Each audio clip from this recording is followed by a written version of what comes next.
で読み直しているで読み直しているだけがで読み直しているで読み直して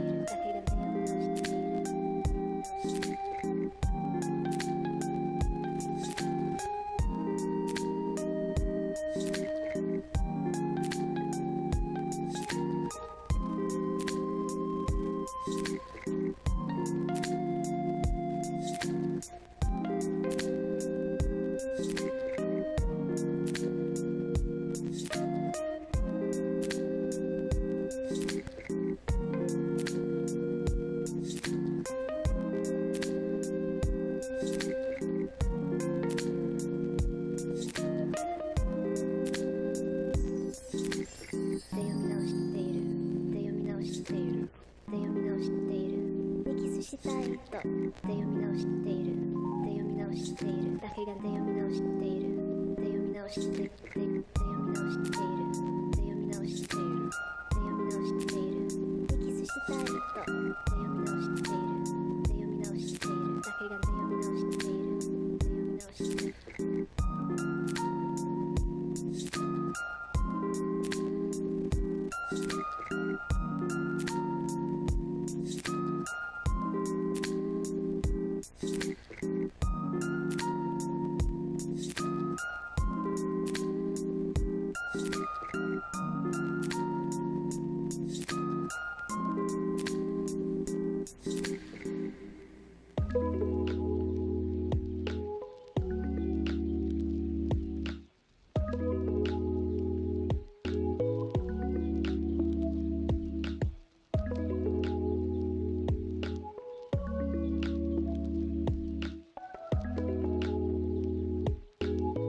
Back for game number 2 of the doubleheader between the Hastings Sodbusters and the Pierre Trappers. We've already played a game, but the weather's so nice, they said, let us play twice.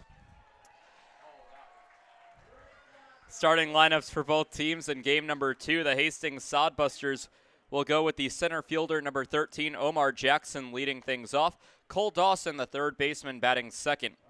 Batting third, the first baseman, number 34, Trevor Matson. Batting fourth, the right fielder, number 25, Matt Hallback. Batting fifth, the designated hitter, number 12, James Shimashita. Batting sixth, the shortstop, number 8, Luke Solis. Batting seventh, the left fielder, number 17, Ian Riley. Batting eighth, the second baseman, number 6, Tyler Monroe. And batting ninth will be the catcher, number 9, in Nick Carlson. On the mound for the Hastings Sodbusters will be number 20 in Trayton Scully. For the Pierre Trappers, they'll lead things off with the right fielder, number 16, Bennett Osborne. In left field, number 2, Thomas McKenna. In center field, number 6, Eric Mast, batting third. Batting fourth, and something new that we haven't seen from any team this year, as far as I know.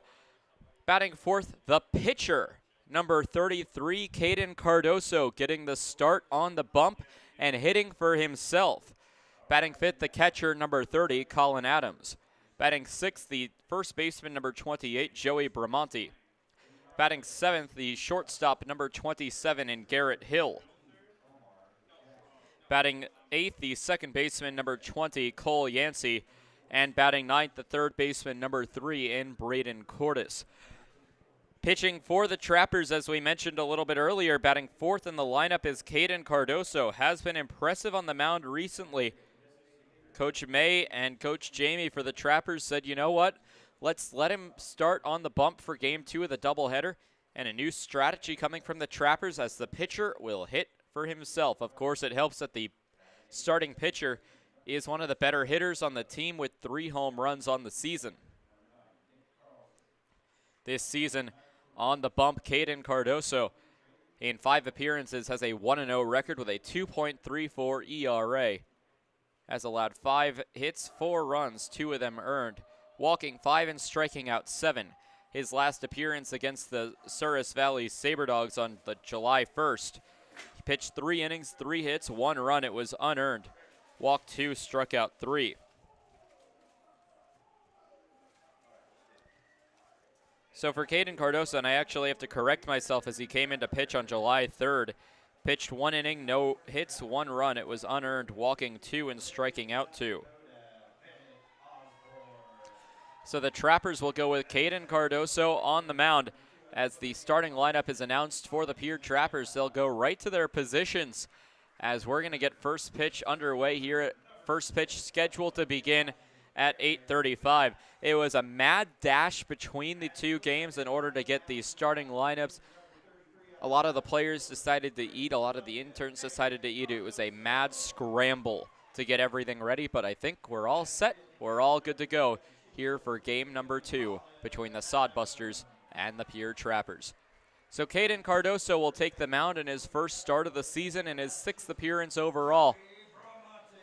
Was fired up when his college teammate Tyler Lubin did well in game number 1 of this doubleheader. Now it's his turn to impress here on the bump to start off game number 2.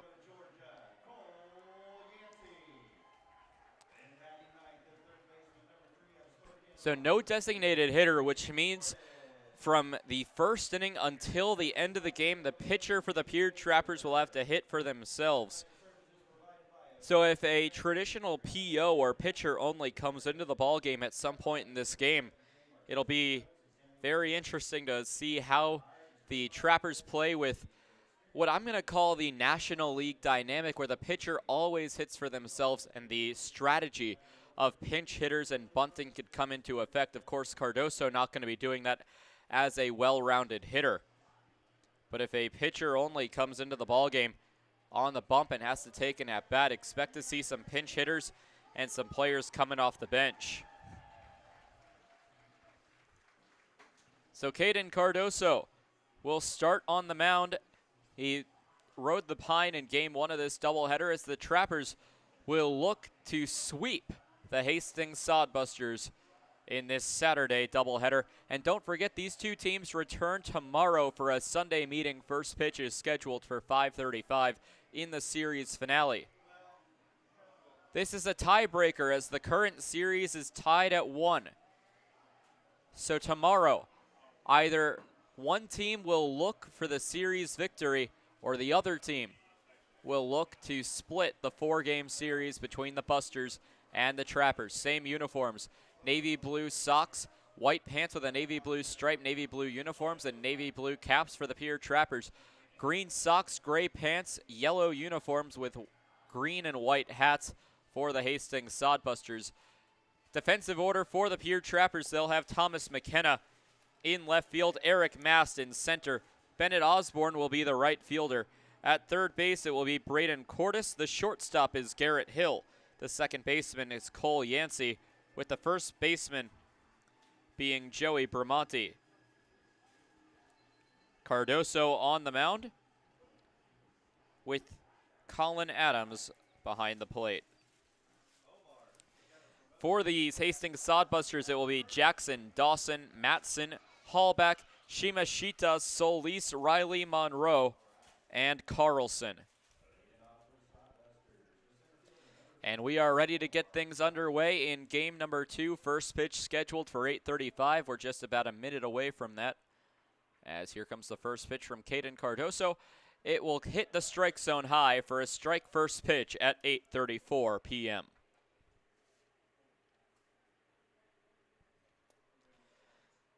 Give you a weather report at around 8:30 this evening as another pitch will miss, evening the count to 1 ball and 1 strike. Temperature has gone down 2 degrees, but the clouds have shifted more out of the way. Sunny and 82 degrees with wind again blowing out to right center field. Pitch misses high and away from Cardoso to Jackson for ball number 2.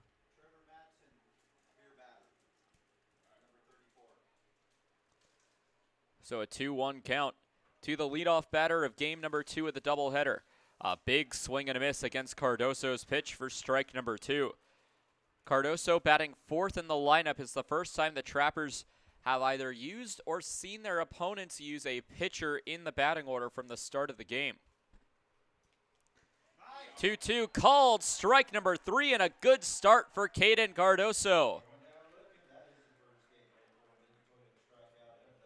So Cardoso gets set on the mound by striking out the first batter he faces in Omar Jackson to lead off game number 2 of the doubleheader.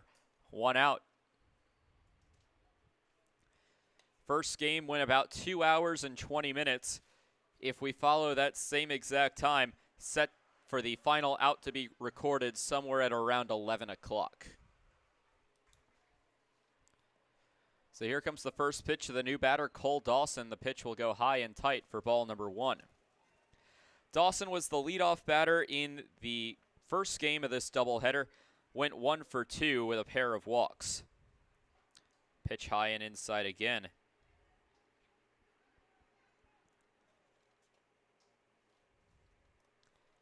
For ball number 2.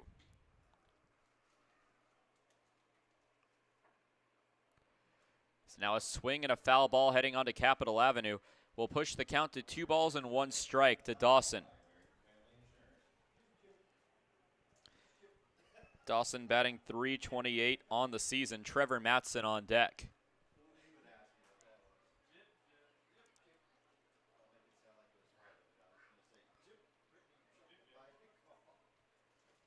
So a high pitch will go for ball number 3, and now a hitter's count to Cole Dawson. 3 balls and 1 strike. Caden Cardoso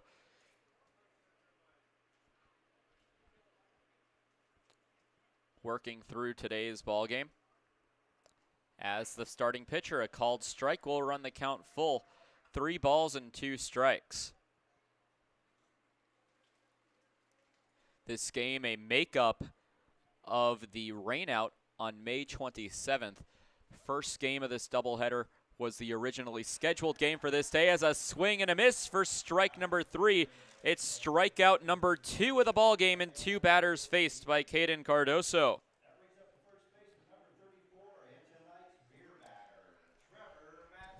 So Caden Cardoso spelling his first name with 2 Ks instead of 1.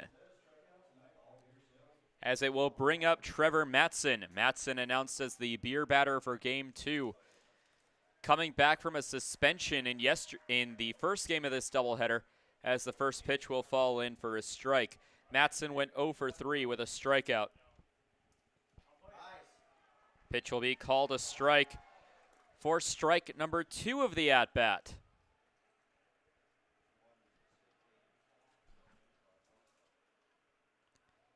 So the 0-2 will run it high and inside for ball number 1. 1 ball and 2 strikes. The current count to Trevor Matson.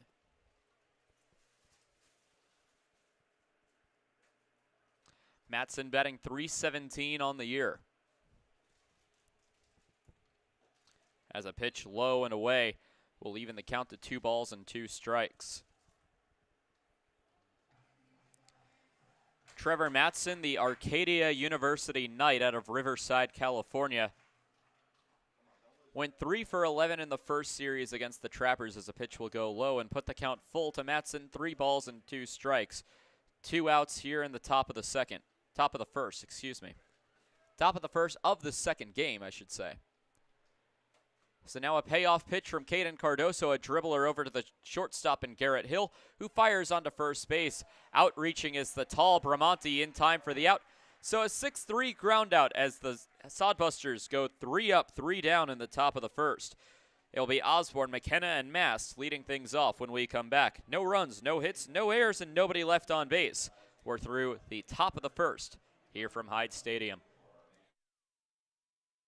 Hey, it's the old top Gator here with Gators Pizza Pasta Subs in the Northridge Plaza. Gators is known for top quality food. Now you can have our food selections delivered right to your front door using DoorDash. That's right, now you have 4 ways that you can get great Gators food. Dine in, carry out, curbside pickup, and now delivery through DoorDash. Gators has been serving the Pierre area and now Trappers baseball fans since 1987. Gators Pizza Pasta Subs in the Northridge Plaza.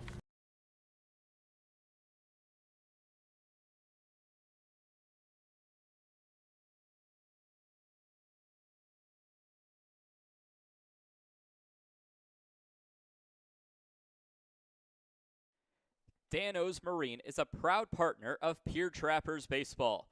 Located at 320 St. Charles Street, Dan-O's provides service on your boat to get you back out on the water in the dog days of summer. Give them a call at 605-224-6612. That's Dan-O's Marine at 605-224-6612. Any water, any problem, Dan-O's Marine.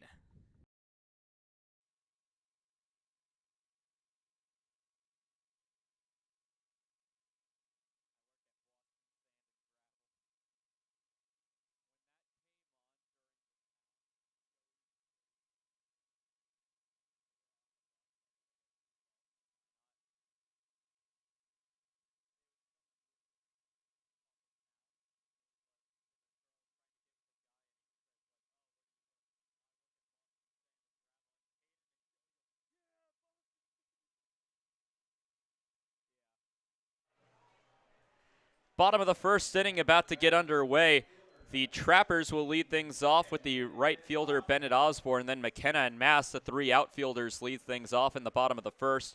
Defensive order for the Hastings Sodbusters in left field. They will have Riley, center Jackson, left Hallback, third Dawson, short Solis, second Monroe, at first Matson, Scully on the bump, and Carlson behind the dish. Batting order for the Trappers, Osborne taking the current at-bat as he takes the first pitch low for ball 1. Then McKenna, Mass, Cardoso, Adams, Bramante, Hill, Yancey, and Cordes round things out. So now here comes the 1-0 from Scully. It will be fouled back into the backstop. Taking a look at Trayton Scully, in 7 appearances, 6 starts, has a 2-3 record with a 4.41 ERA. In 36 2/3 innings pitched, has allowed 41 hits, 22 runs, 18 of them earned, walking 14 and striking out 31. His last appearance came on the 4th of July against the Spearfish Sasquatch, as the 1-1 will be dribbled up to Scully. Scully bobbles it, and it will allow Osborne to reach safely, and that ball will get away. Osborne will take off for second base. 2 errors will come on the play, as now Osborne taking off for third. It takes the Sodbusters a long time to get to that one, as Bennett Osborne in safely. It will be 2 errors on the same play on Trayton Scully. So Osborne reaches on the air and then gets over to third. So it will be both a fielding error and a throwing error on Trayton Scully in the same play.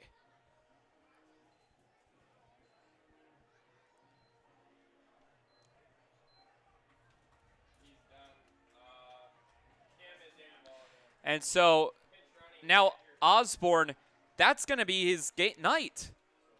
Andrew Kim comes in for Bennett Osborne. And I wonder if the strategy was just to put Osborne in from the beginning, and that's it.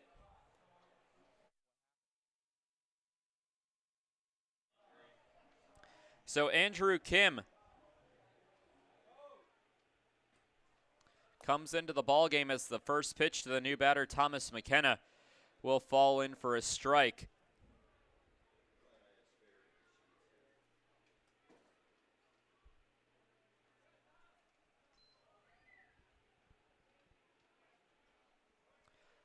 As a ball will miss for Thomas McKenna, 1-1.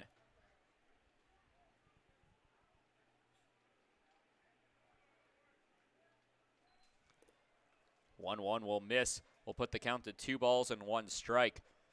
Because of the win in the previous performance, the standings have updated in the Expedition League. The Trappers now back to 5th place in the second half standings in the Clark Division.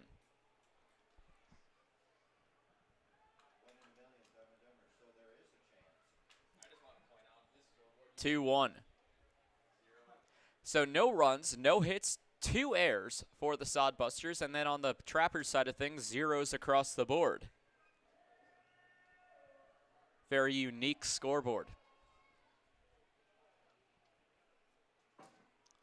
So now here comes the 2-1 from Scully, a check swing.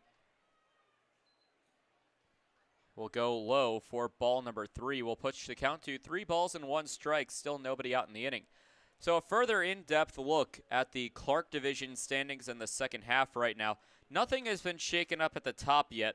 It's still in order: Sioux Falls, Western Nebraska, Fremont, and Spearfish. But the new change is now, instead of Hastings, it's now Pierre and then Hastings to round things out. Pierre now at 2-6 in the second half, Hastings at 2-7. Runner at third, here comes the 3-1, bounces in the dirt and gets away. Taking off for the plate is Kim. The throw home is not going to be in time, as sliding in safely on the walk and on a ball. It is a live ball, so a wild pitch will bring in a run. The Trappers taking a lead in the first inning for the first time in quite some time.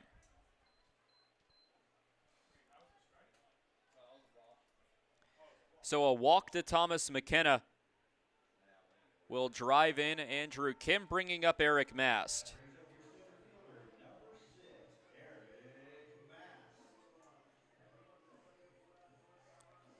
So 1-0, Trappers now leading.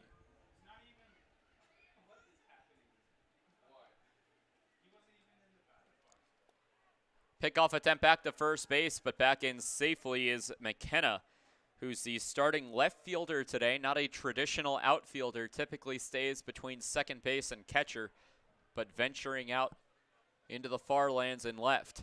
A ball in the dirt kicks up some chalk from the right-handed batter's box, as Carlson's going to come out and meet Scully halfway to toss the ball back. 1 ball, no strikes.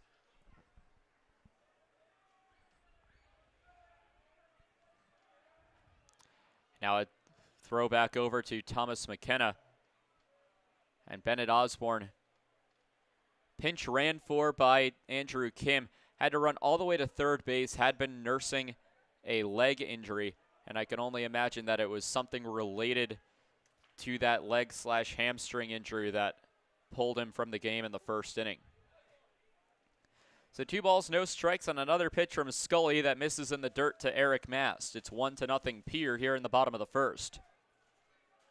Still nobody out. Third batter is Eric Mast with the pitcher, Caden Cardoso, on deck. A swing and a miss on the 2-0 on a pitch well low for strike number 1.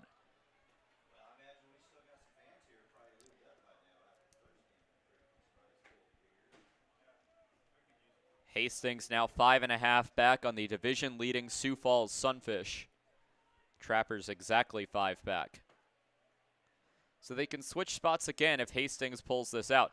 A ground ball into the outfield will go to right. Taking off for third base is Thomas McKenna. The throw is a bullet, but it gets away. A good backup by Scully to avoid the run from scoring. Aggressive move by McKenna, probably one that he shouldn't have taken, but it ends up working out for the Trappers. So the base hit for Eric Mast advances Thomas McKenna over to third base.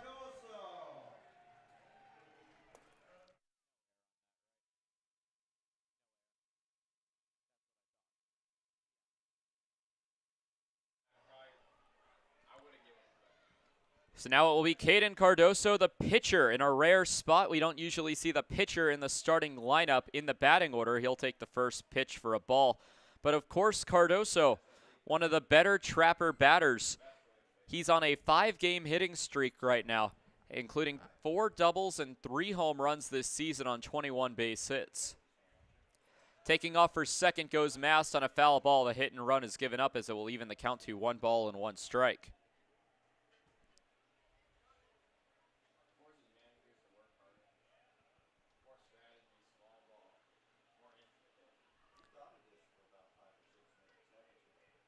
Runner stands at first and third. Mast at first, McKenna at third.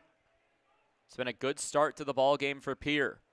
Runner goes yet again. That pitch is taken for a strike. No throw from Carlson, an easy stolen base.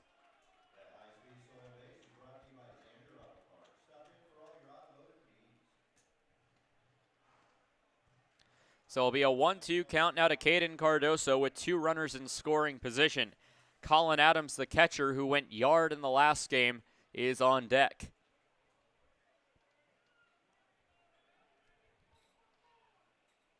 One-two on the way, swung on and fouled back towards the first baseline. We'll keep the count at 1-2.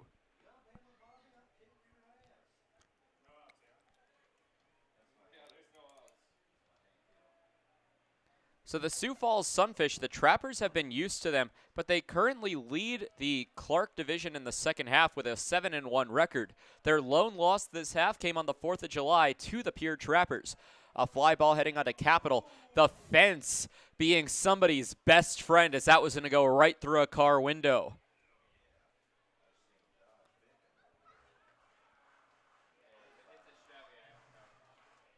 So 1 ball, 2 strikes. Runners at second and third. Mast stealing a base. It will be the Trappers' 56th stolen base of the year. 1-0 Pierre. They'll try to extend that lead. Here comes the 1-2 to Cardoso on the outside part of the plate. Will even the count to 2 balls and 2 strikes. Trayton Scully, with that being his 18th pitch of the inning, still nobody recorded out.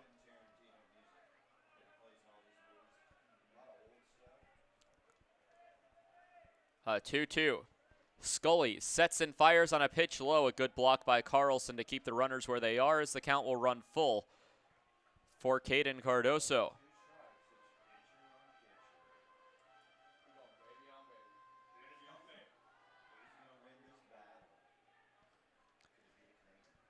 So a full count, 1-0 Pierre.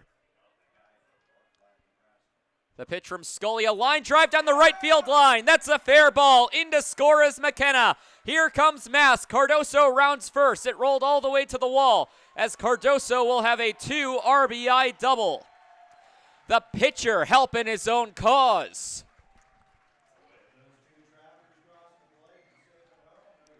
A big RBI double, 2 RBI double, I should say, by the pitcher, Caden Cardoso.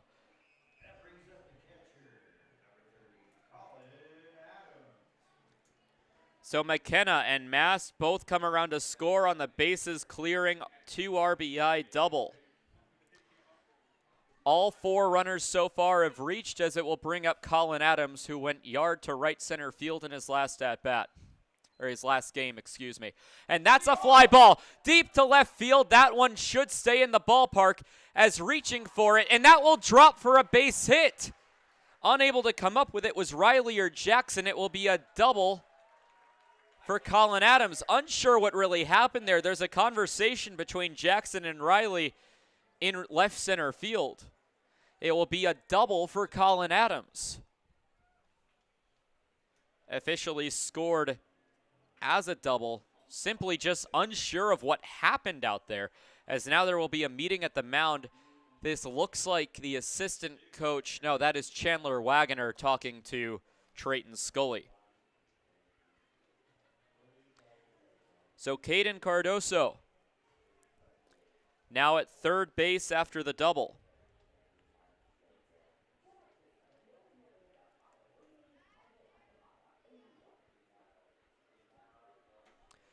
So runners will be at second and third for Joey Bramonte. Bramonte tied for the team lead in home runs with the man who stands at second base. They have 6 each.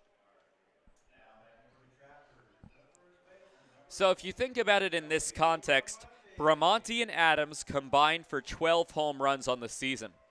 That's more than the Sodbusters as a team have, and it accounts for more than half of the Trappers' total home runs on the year.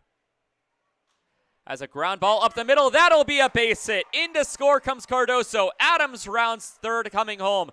The throw in from Jackson will head to the shortstop. It's a 2 RBI single for Joey Bramonte. Somebody call the fire department because the traps are hot.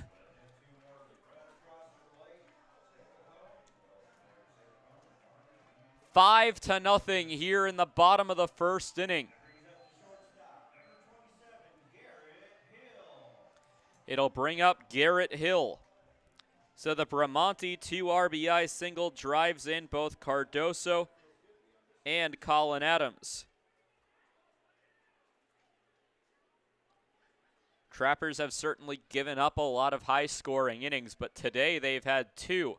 A 7-run second in Game 1 of the doubleheader, and now a 5-run first in Game 2.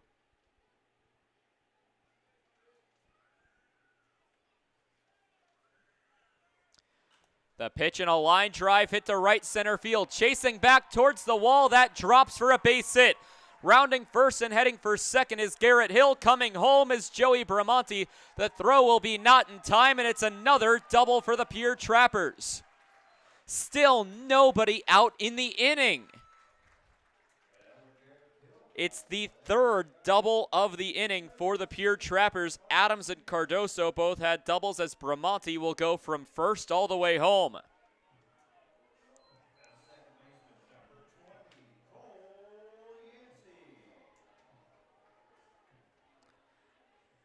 And right now, really unsure to tell if it's the Trappers continuing to build on their momentum from the win in the last game, or if Trayton Scully is having an off night, as the first pitch to Cole Yancey will drop in for a strike. This inning has just been go, go, go, as the Trappers have been non-stop hitting. Yancey, the 8-hole batter and the second baseman. As the first pitch fouled back, heading towards us, will hit off the roof for strike number 2.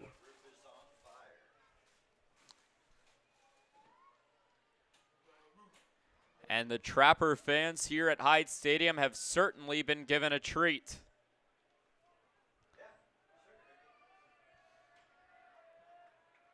(0-2) time called by Yancey, as Scully was taking too long on the mound. 6-0 Pierre. And now another foul ball hooking back will go over the net into the crowd.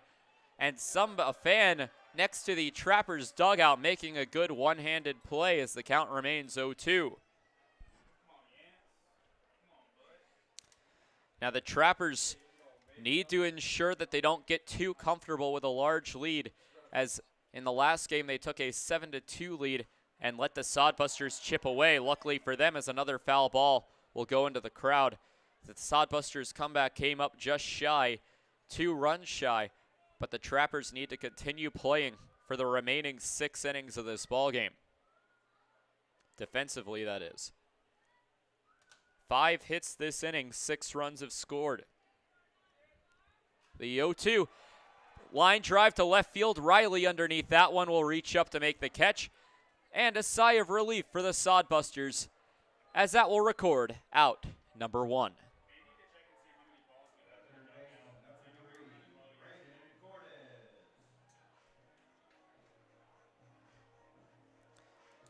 So Cole Yancey will fly out to left as it brings up Braden Cordes. Cordes is the 9-hole batter. And it looks like the Trappers will bat around for their second game, barring a double play. A called strike for strike number 1. And the only way a double play would really happen with a runner at second base is a flyout in which Hill forgets the number of outs or forgets to tag up and gets thrown back as a called strike for strike number 2.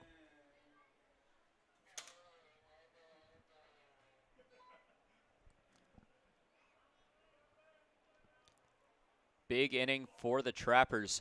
The one lone dull point, as the 0-2 will be ripped into center field. Jackson is there to make the catch in center. Throws down to third, but staying at second base is Garrett Hill. So this will be the 10th batter for the Pierre Trappers this inning, and the 10th different batter.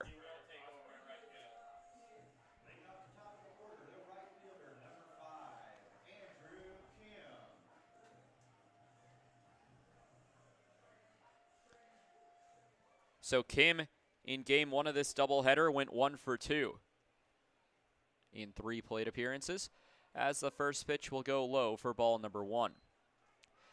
So 10th batter of the inning, 10th different batters. The leadoff spot was Bennett Osborne before Andrew Kim pinch ran for him at third base.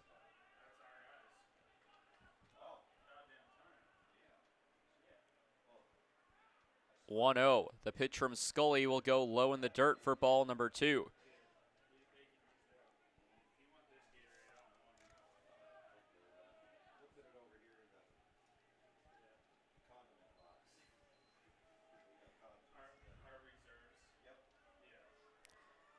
So now a 2-0 count to Andrew Kim. The pitch from Scully that will be grounded back up to the second baseman, Monroe. Monroe bobbles it, can't get it over. It tipped off the pitcher's glove, therefore it's a base hit for Andrew Kim.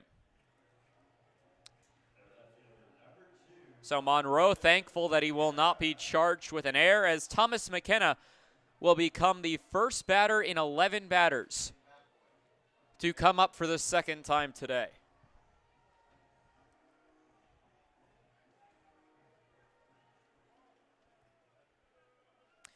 Thomas McKenna walked in his previous at-bat. McKenna will swing and miss through the first pitch for strike number 1. Runners will be at the corners as Hill advanced to third off the Kim single.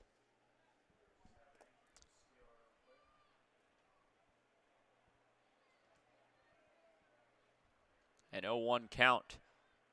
Runner goes and Kim on the hit and run, a ground ball over to the shortstop. Solis fires onto first base in time for the out. So the Sodbusters finally get out of the inning on a 6-3 ground out by Thomas McKenna. But 6 runs come across for the Pierre Trappers on 6 base hits. 5 of those runs were earned on 2 errors committed by the Hastings Sodbusters, leaving 2 runners on base. Trappers have a good start to this ball game, but they need to ensure they don't get lazy and let Hastings back into the game. Hastings, meanwhile, will try to get back into this one. Hallback, Shimashita, and Solis due up to take on Caden Cardoso.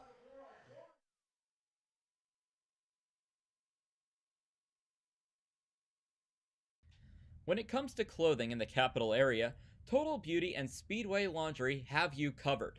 Speedway Laundry offers the fastest way to clean clothes, with free Wi-Fi offered while you wait. Next door, family-owned and operated Total Beauty has a constantly changing inventory of top-quality clothing. Check out the newest lines in clothing by giving Total Beauty and Speedway Laundry a visit at 111 First Street in Fort Pierre. In times like these, it's good to know there's a place where people know who you are, no matter how long you've been gone.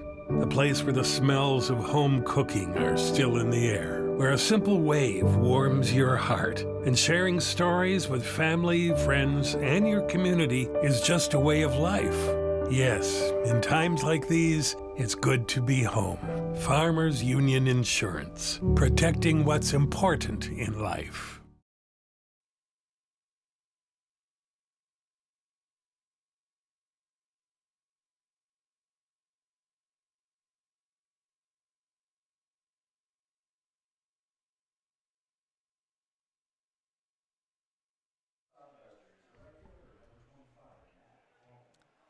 Matt Hallback will lead things off, the right fielder in today's game, as Caden Cardoso returns to the mound.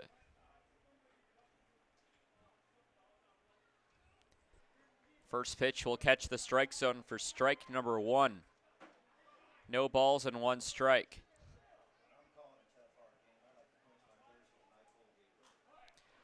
As a fly ball hit to right field underneath it is going to be Andrew Kim to reach up and make the catch. So a quick first out recorded here in the top of the second inning as Hallback flies out to right, as it will bring up James Shimashita.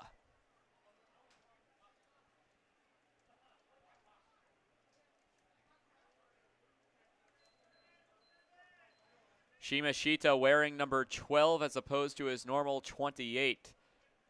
Caused a bit of confusion as a pitch will miss inside for ball 1 in the previous game, as we thought it was a player who was no longer with the Hastings Sodbusters.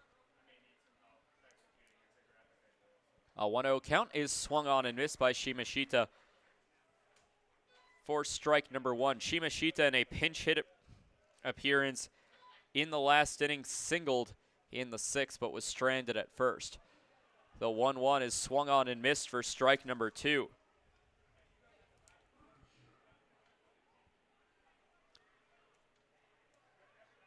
Shimashita batting 107 on the year. As a base hit will get through the right side. Shimashita aboard his second base hit of the day and first of the game.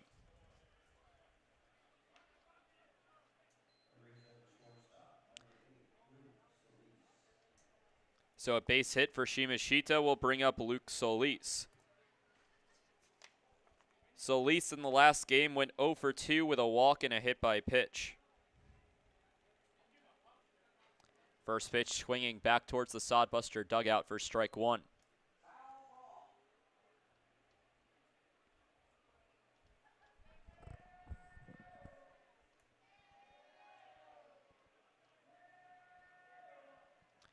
So now an 0-1 count with Shimashita at first base. Here comes the 0-1 from Cardoso as it kicks in the dirt for ball number 1. Will even the count to 1 ball and 1 strike.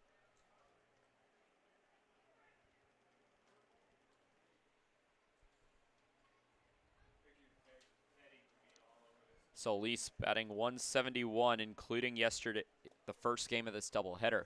Keep wanting to say yesterday when it happened maybe an hour ago. 1-1 will go low for ball 2. 2 balls and 1 strike.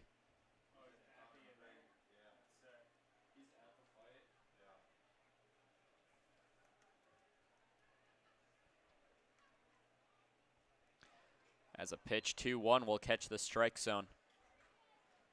For strike number 2, evening the count to 2 balls and 2 strikes.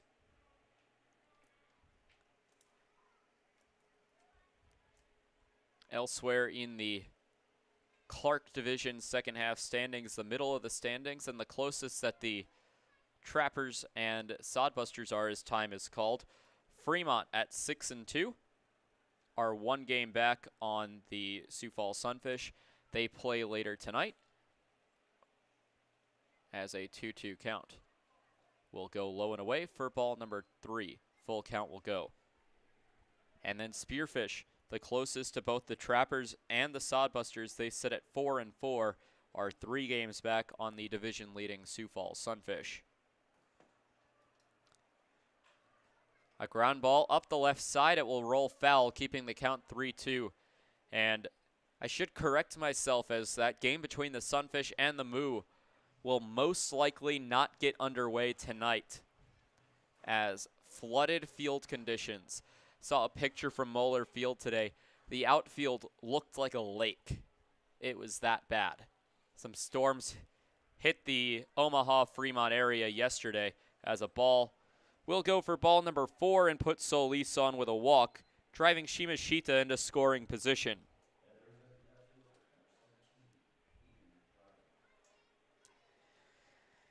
It'll bring up Ian Riley with 1 away and runners on first and second. Cardoso trying to get out of the inning. Riley went 0 for 4 in the last game with a strikeout.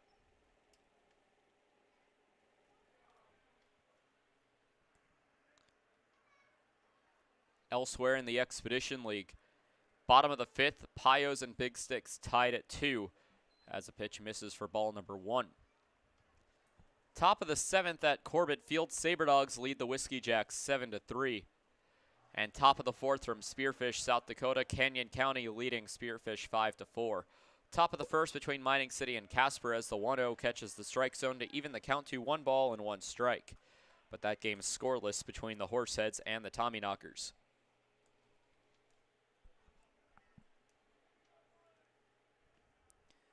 So Ian Riley takes the current at-bat, the freshman out of Austin, Texas. The 1-1 fouled back into the screen.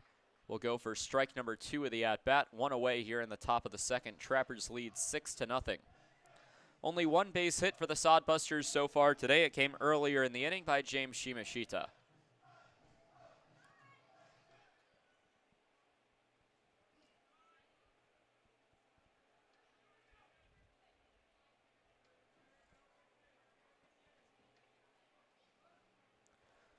So the 1-2 pitch from Cardoso will work its way on the inside part of the plate. Moving his shoulder out of the way was Riley.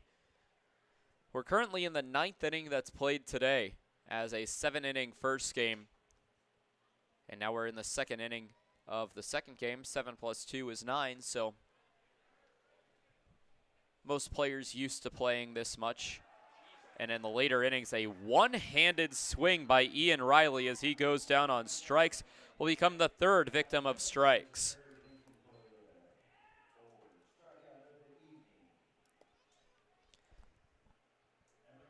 And Riley swinging aggressively through that.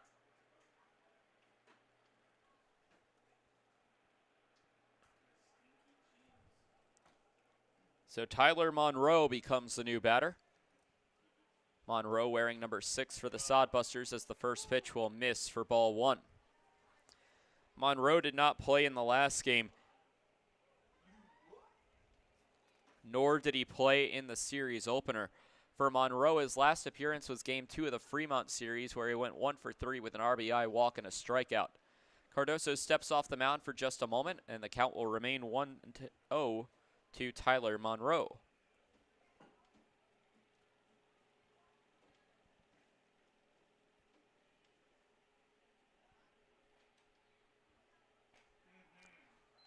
A called strike to Tyler Monroe will even the count to 1 ball and 1 strike. Standing on deck is Nick Carlson, should Monroe extend the inning.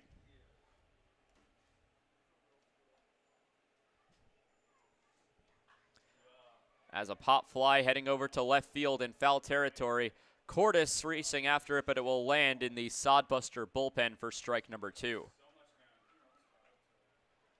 So Cordes pretty much having to run back 120 feet to get back to his position at 3rd. Count will go to 1-2 to Tyler Monroe. It was a long strike number 2 down the left field line.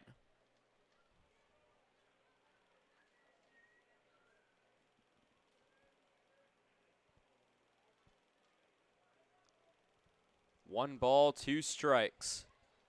Cardoso checks over at second base. The pitch inside. It's a deep shot to right field, heading back towards the wall. This one at the track, and this one will leave the ballpark. A 3-run home run for Tyler Monroe. It will cut the deficit in half for Monroe. It's his first home run of the season, as it's now 6-3 on the 3-run shot. And all of a sudden, the Trappers' safe lead is no longer so safe.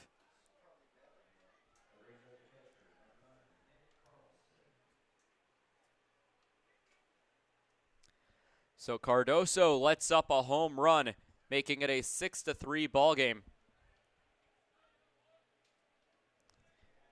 As Carlson, the catcher, will step into the batter's box. First pitch to him in there for a called strike. No balls and 1 strike. Carlson last appeared all the way back on June the 16th against the Fremont Moo, as a pitch will miss for ball number 1. In that game, he went 0 for 2 with a strikeout. He currently bats 154 on the year. So another pitch will miss, putting the count to 2 balls and 1 strike. 6-3, Trappers now leading after Cardoso surrenders the 3-run shot to Tyler Monroe. It will be the Sodbusters' 9th home run of the season, as a ground ball up the left field line that goes foul will go for strike number 2. Coming in to score on the Monroe home run is Shimashita and Solis.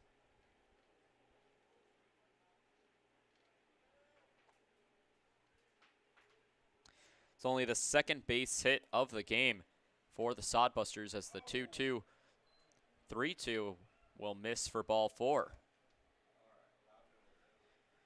So after the home run, Carlson will draw a walk, bringing back up the top of the order in Omar Jackson.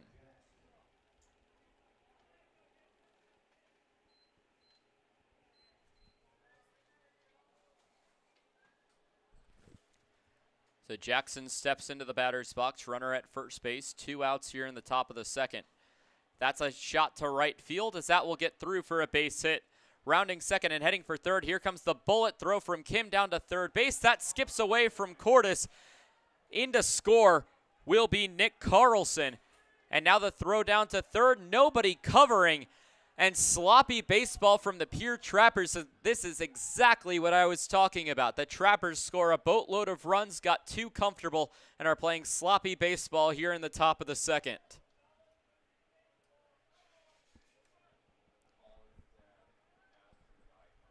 6-4, Trappers in the lead.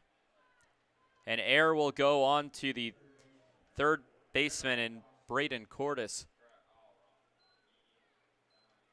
Correction, the air will go on Kim in right.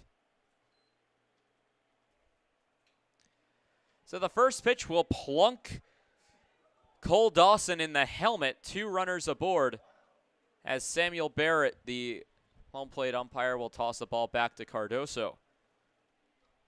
And so now it will be Monterio May coming out to talk to Caden Cardoso after all of that just went down.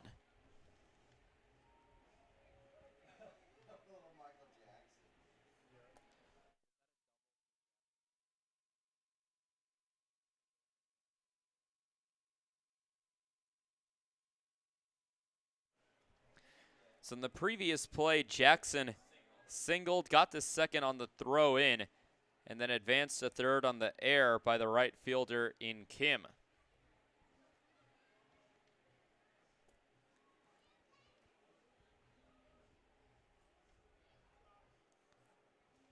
Carlson advanced home on that E9 as well, getting to third base via the base hit by Omar Jackson.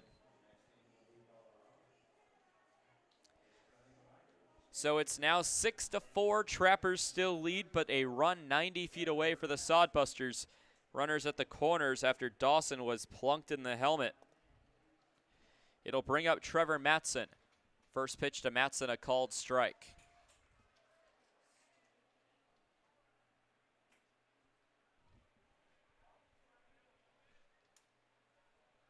First error committed by the Trappers in this game. They committed 2 in the first game of this doubleheader. The 0-1 hit to left field. That drops for a base hit. That'll score 1. McKenna picks it up. As coming in to score will be Omar Jackson, and the Sodbusters have cut this to a 1-run deficit off the RBI single. Advancing to second on the play is Cole Dawson as Jackson comes in to score. And now the Sodbusters have batted around, as it will be Matt Hallback taking the first pitch for a strike. Hallback, the right fielder, now was a designated hitter in the last game, went 1 for 2 with a walk. Here's the 0-1, swung on and missed for strike number 2.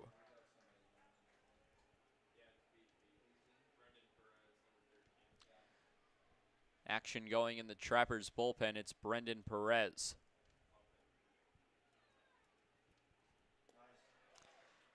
As a drop third strike, the throw down to first by Adams to Reinhardt in time for the out. So a strikeout for Caden Cardoso. It's strikeout number 4 on his day. So that will end the second inning. A total of 5 runs come in for the Hastings Sodbusters off 4 base hits, and error committed by the Trappers. They leave 2 runners on base. Trappers will look to get some runs back in the bottom of the second. High scoring game so far as the Trappers lead 6-5.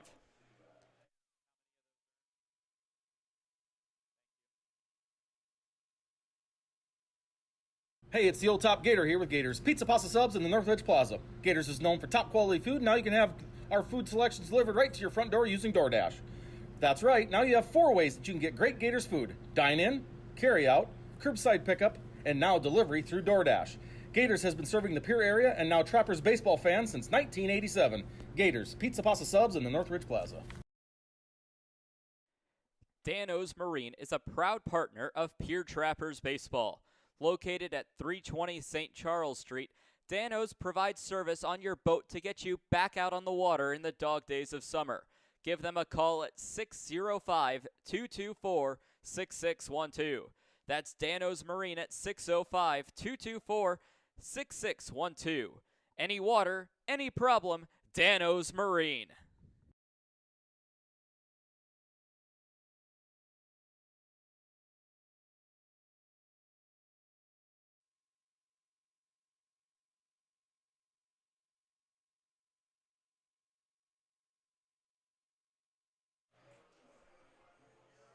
Eric Mast will lead things off here in the bottom of the second inning. He's 1 for 1 today with a single back in the first. So the first pitch to him will be a base hit over to right field, and the Trappers start off the first inning on a good start as it will bring up Caden Cardoso, the pitcher.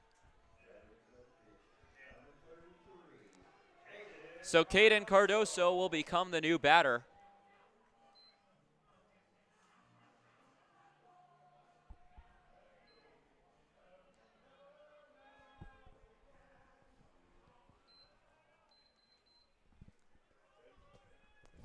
Cardoso, the pitcher, still with a lead for his team as a ground ball over to the second baseman. Flip onto second base in time for 1, and a beautiful play, but it won't be in time as Cardoso will reach on the fielder's choice. So Cardoso reaches on the fielder's choice. That gets Eric Mast out between first and second base.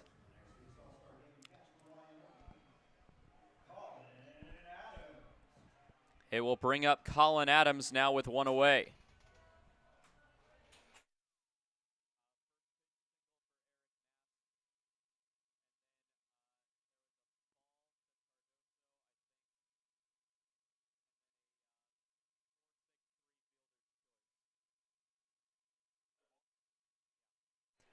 Ball 1 will go to Colin Adams, the catcher, who went deep in the last game for the Pierre Trappers. The pitch from Scully will be fouled back, heading over our heads for strike number 1, which will even the count up.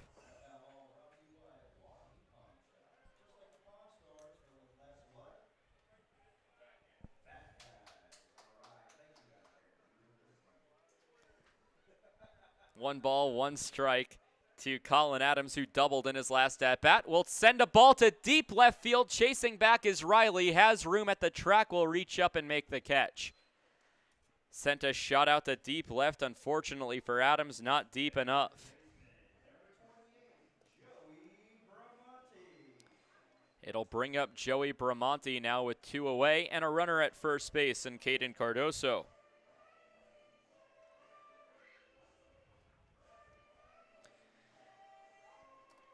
Joey Bramonte, a single and a 2 RBI single at that. He later came around to score himself on the Garrett Hill double. First pitch to him is ripped to right field. Heading back towards the wall. This one has a chance, and reaching up to make the catch will be Hallback. That one was close to the wall, but it will be caught by Hallback in right field to end the inning. So Adams sends one to left, Bramonte sends one to right, both of them hauled in by the Sodbuster outfielders. Trappers get 1 base hit in this inning, so no runs on 1 hit, no errors, and 1 runner left on base. Trappers go scoreless here in the second as we'll head to the third as the Sodbusters look to tie or take the lead in this ball game.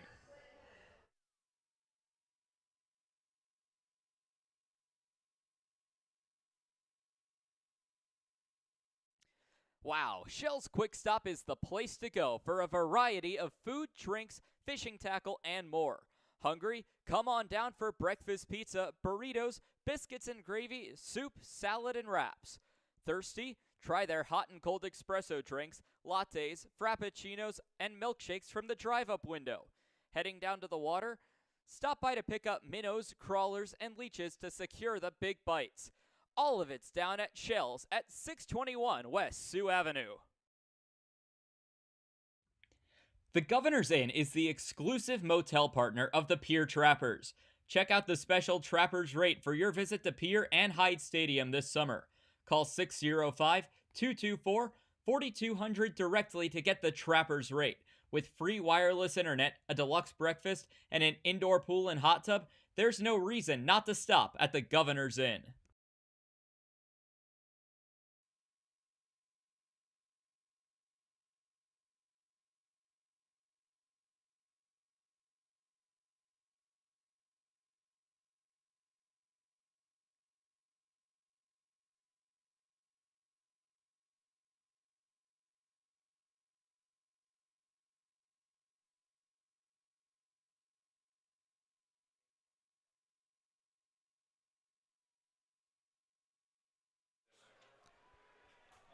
So now a line drive hit to right center field. That will drop for a base hit for the leadoff batter, James Shimashita, as we begin things here in the top of the third. And a leadoff double for Shimashita. He's 2 for 2 today. He went to right center field on the first pitch of the at-bat. It's been a tale of 2 innings. As in the first inning, the Pierre Trappers put up 6 runs, the Sodbusters put up nothing. Second inning, the Sodbusters put up 5, the Trappers put up nothing. Here in the third, it's anybody's game, but so far, the Sodbusters a good start off the Shimashita leadoff double.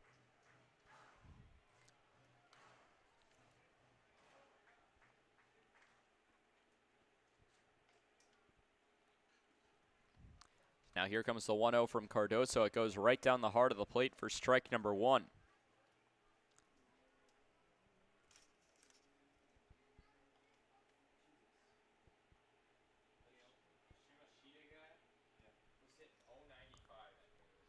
So 1-1. Check over at second base. Time called as Cardoso was about to begin his delivery.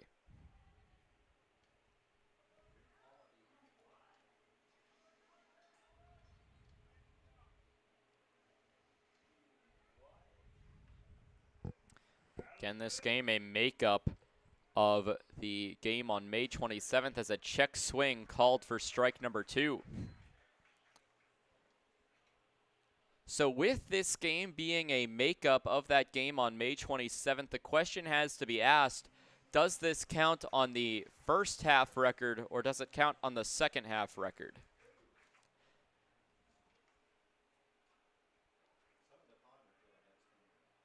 So 1-2 as Cardoso fires on the outside part of the plate. For ball number 2, will even the count to 2 balls and 2 strikes with nobody out here in the top of the third. Only one batter has come up so far. It was Shimashita who doubled. In 2 at-bats, has the first 2 legs of a cycle. 2-2 on the way from Cardoso, which will miss for ball 3.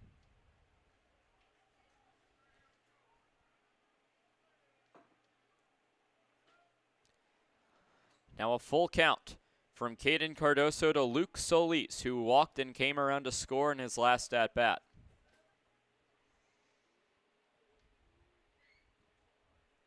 Check back over at second. Cardoso, the payoff pitch is swung on and hit to third base. That gets past the glove of Cordes into left field. Rounding third and coming home is Shimashita. The throw will go to second base, letting the tying run score on the RBI single. And the Sodbusters have clawed all the way back from down 6-0 to tie the ball game at 6.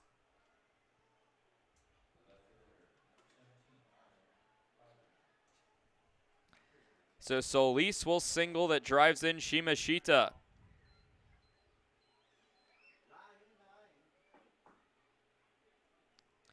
It'll bring up Ian Riley, who struck out in his last at-bat. Tie ball game here in the top of the third at 6 apiece. First pitch fouled off for strike 1.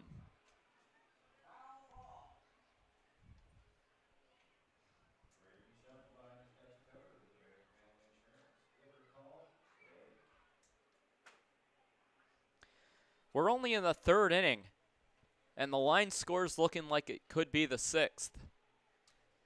6 runs on 6 hits, 2 errors for the Sodbusters, as here comes the 0-1 down the heart of the plate for strike 2. 6 runs on 7 hits and 1 error for the Trappers. First pitch today was at 8:34 p.m. We're approaching the 1 hour mark.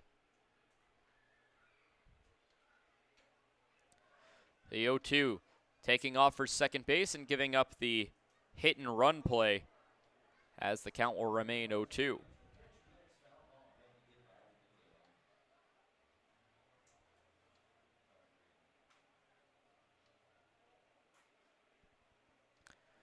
So an 0-2, 6-6 ball game here in the top of the third. 13 combined base hits, 3 combined errors, and 12 combined runs. A 0-2 check swing in the dirt. Adams pops up, and it will stop back for Solis. 1 ball and 2 strikes.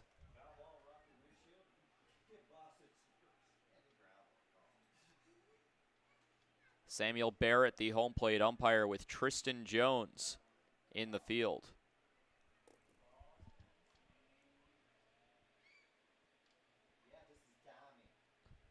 So now a 1-2. Runner goes on the throw down by Colin Adams. Will not be in time at a stolen base for the Hastings Sodbusters, as Luke Solis slides in with a stolen bag. First stolen base of the game for the Sodbusters. It's number 58 on the season.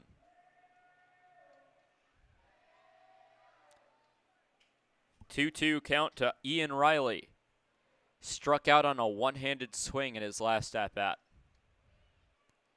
A wind-up and pitch by Cardoso. Swung on and missed for strike number 3. It will go for out number 1 of the inning. Strikeout number 5 on the day.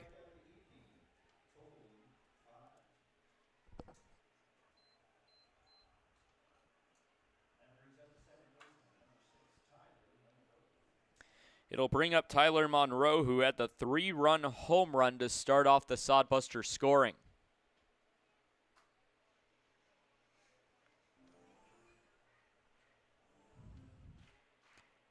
Cardoso on the mound, looks into this catcher in Adams. A check over at second base to look at Solis.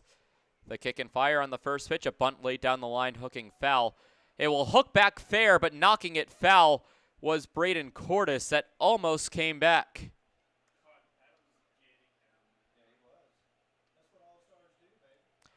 So an 0-1 count to Tyler Monroe.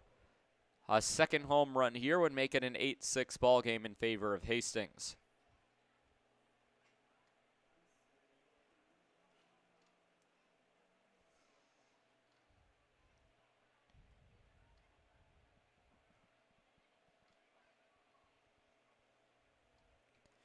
In the last game, the Trappers only had one inning in which they scored as a fly ball hit the shallow left field. Underneath it is McKenna, who will reach up and make the catch for out number 2. So back-to-back batters get out. Monroe now 1 for 2 today with a home run and a fly out to left.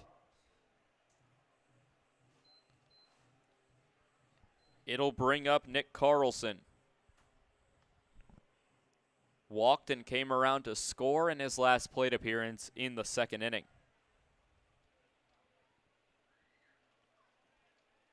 The windup and pitch by Cardoso swung on and missed for strike number 1 by Carlson. Carlson, the native of Kearney, Nebraska, attends Northeast Community College playing for the Hawks. Batted .330 this season for the Hawks with 35 hits and a home run. 0-1 on the low and outside part of the plate will even the count to 1 ball and 1 strike.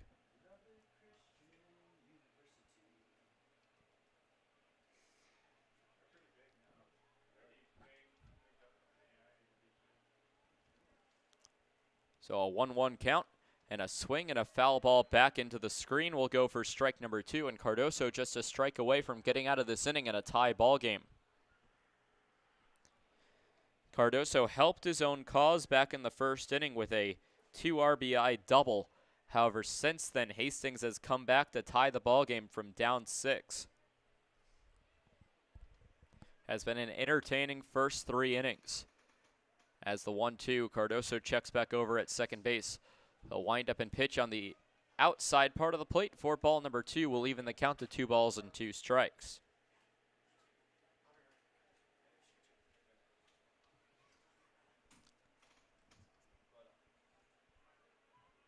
So 2-2. Cardoso waits. Looks over at second base. The windup and pitch on the inside part of the plate. A strikeout looking. Strikeout number 6 for Caden Cardoso. And of the 9 outs he's recorded, 6 of them have come via the punch-out. Unfortunately for Cardoso, though, he's allowed 6 runs. He'll look to get some run support from his offense with Hill, Yancey, and Cordes due up in the bottom half of the 3rd.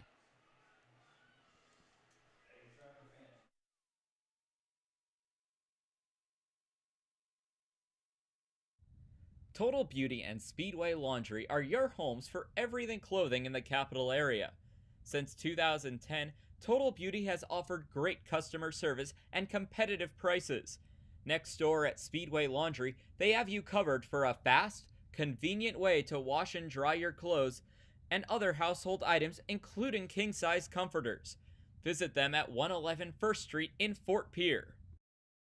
You don't need an illness to need a doctor. You don't need to feel sick to feel better. You don't need to be unwell to get well. What you do need is a primary care provider at Sanford Health.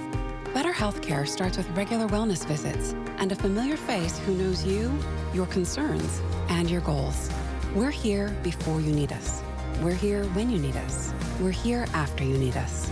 We're here for you. Find your primary care provider at sanfordhealth.org today.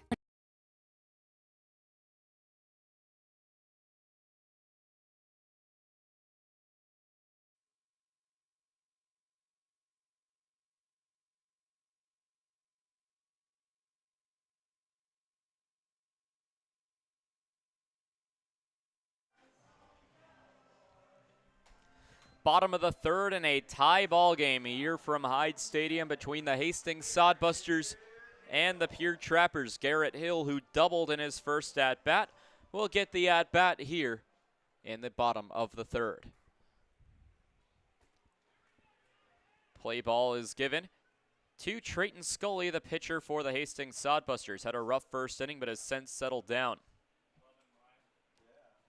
Time called by Garrett Hill after Scully taking too long on the mound.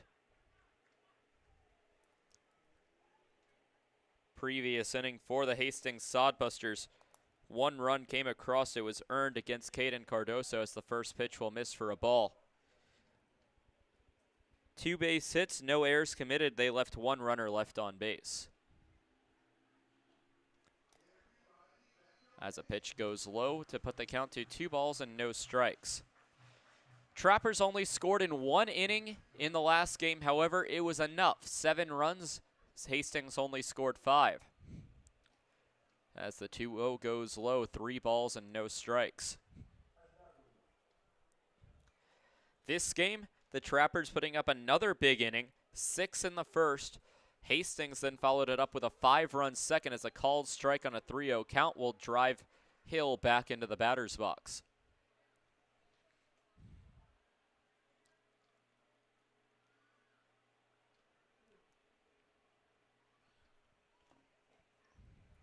And that one will be a ball as Hill will draw the walk.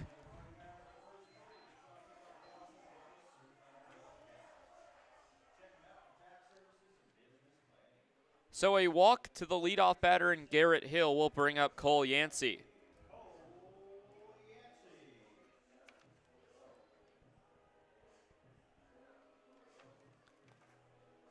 Yancey flew out to left field in his last at-bat. Will now get a chance to bat here with a runner at first and nobody out. Tie ball game, the Trappers trying to take a lead. First pitch, line drive down the left field line, hooking foul.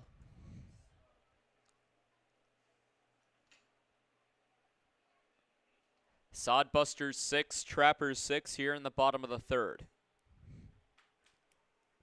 This game a makeup of the rainout and overall bad weather conditions from May 27th. It was rainy, wet, and cold.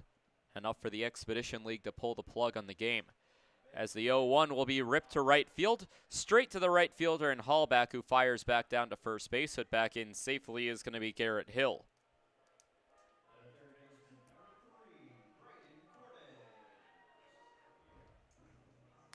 It'll bring up the 9-hole batter in Braden Cordes, who flew out to center field in his last at-bat.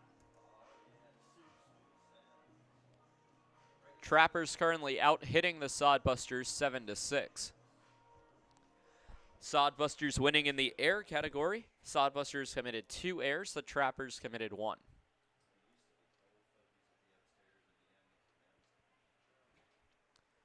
The first pitch to Cordes will run inside for ball number 1. Cordes in game 1 of this doubleheader.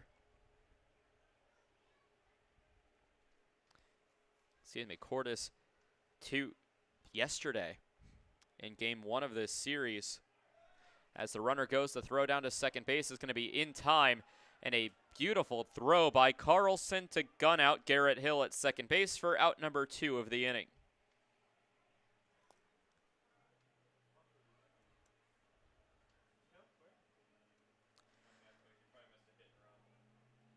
So Garrett Hill will be caught stealing. It's his first attempt of the year, and it's unsuccessful.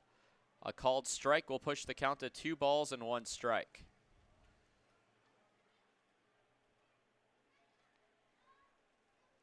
Two away, and the base is now empty for Cordes, as the 2-1 will be popped over to the right side, heading towards the fence as this one will land out of play. But Cordes in his last game going 2 for 4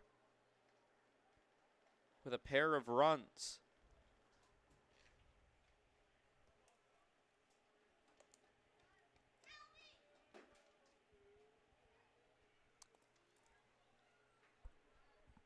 Two balls, 2 strikes.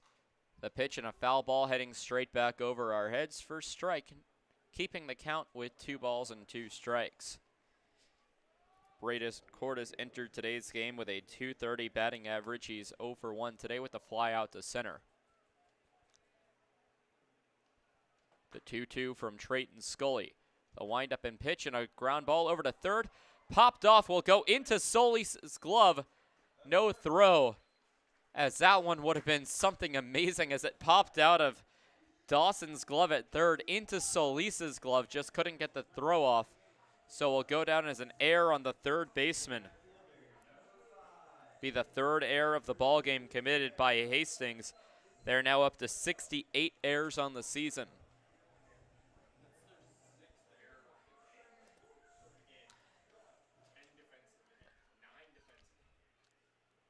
Three errors in game 1 for the Sodbusters, 3 errors here in game 2. New batters Andrew Kim, the leadoff batter, who pinch ran for Bennett Osborne.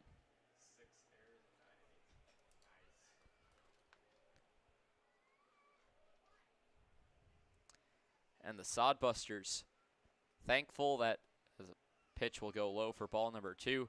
Thankful that this was not a normally scheduled game, as this is the 9th offensive inning for the Trappers today.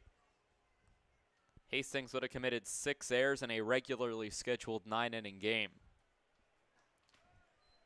2-0 will go low for ball number 3. 3 balls, no strikes.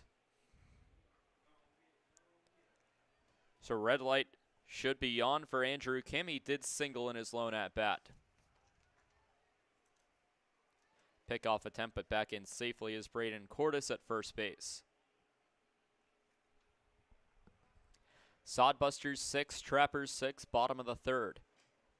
Pitch will go low at the knees for strike number 1.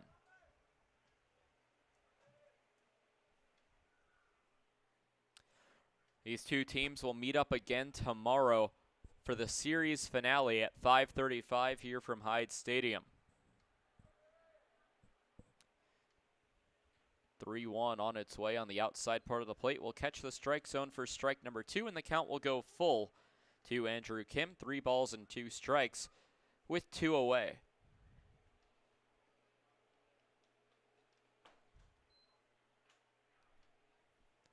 "3-2 spoiled into the screen. We'll keep the count where it is at 3-2.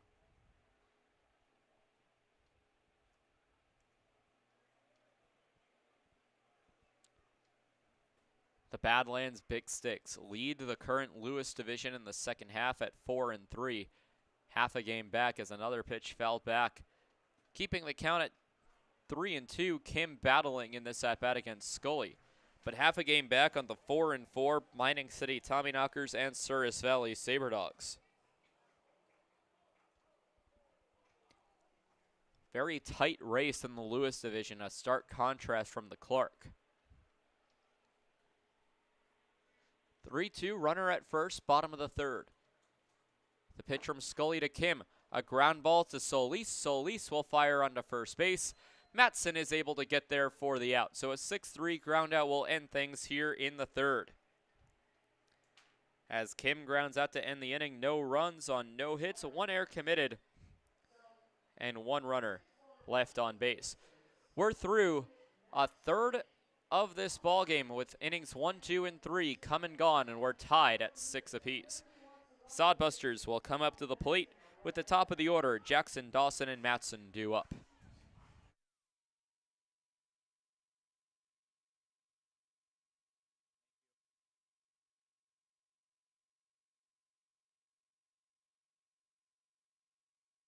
Trappers fans, summer is here. Get your boat back in shape with a visit to Dano's Marine. Dano's Marine will get you back out on the water this summer with excellent service and years of experience. Give them a call at 605-224-6612 or visit them at 320 St. Charles Street in Pierre. Any water, any problem, Dano's Marine. Join the Shell's loyalty program and never pay full price for gas again. Shell's loyalty members also get monthly specials for increased savings. Shell's doesn't just fill up your tank, but it also fills up your stomach with a variety of food and drinks. Become a loyalty club member today by visiting Shell's at 621 Sioux Avenue or give them a call at 605-224-6266.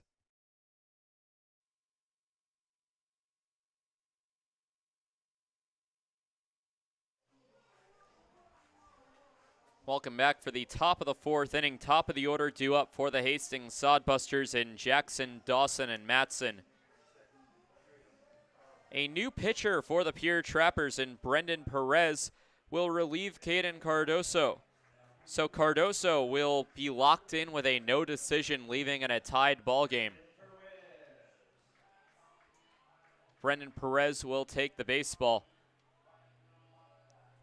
Perez, in 8 appearances and 2 starts, has an 0-3 record with a 9.64 ERA. In 18 2/3 innings pitched, has allowed 18 hits, 28 runs, 20 of them earned, walking 33 and striking out 19. In his last appearance as the starter against the Pioneers on July 7th, He got the loss, did not record an out, allowed 1 hit, 7 runs, 6 of them earned, walking 5, did not record a single out in that outing. So Omar Jackson, the leadoff batter for the Sodbusters, leads things off here in the 4th. First pitch from Perez will miss for ball number 1. And the Trappers certainly do not want to see the Brendan Perez that they saw 3 days ago.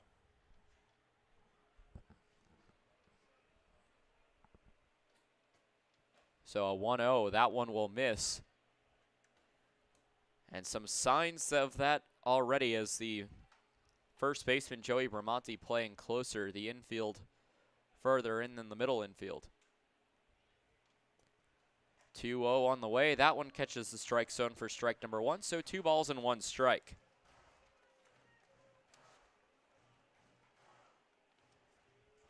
In Perez's last appearance, walked the first 4 batters that he faced. As here comes the 2-1. That will catch the strike zone for strike number 2.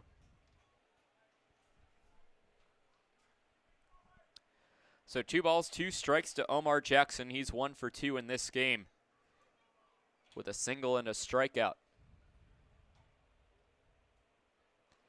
2-2 on the way. That one will miss for ball number 3. Some groans from the home supporters.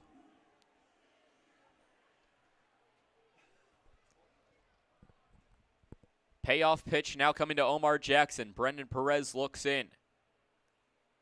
Will wait, kick the leg, and fire on a swing and a dribbler over to third base. Picking it up is Cordes firing onto first base in time for the out. A 5-3 ground out for out number 1 of the 4th inning.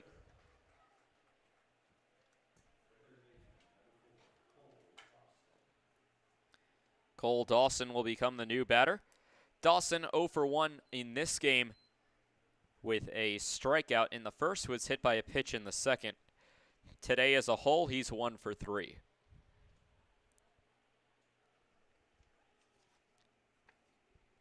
Jackson in the last game, who just got out, was 1 for 3 in the last game with a 2-run home run.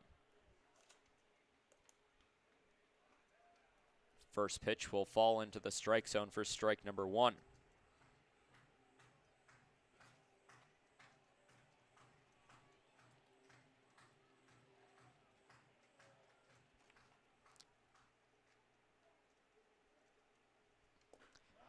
Another pitch will catch the strike zone for strike number 2 as Brendan Perez goes ahead in the count.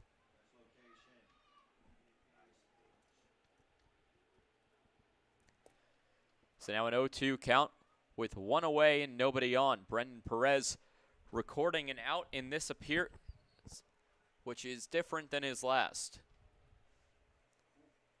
0-2 is a line drive hit to center field. It will drop in front of Mast for a base hit with 1 away.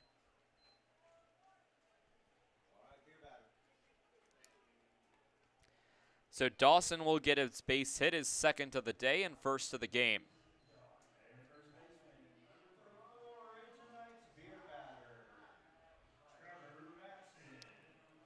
Matson will take the at-bat here in the 4th inning of game 2 of this doubleheader. 1 away, 1 on, 6-6 ball game.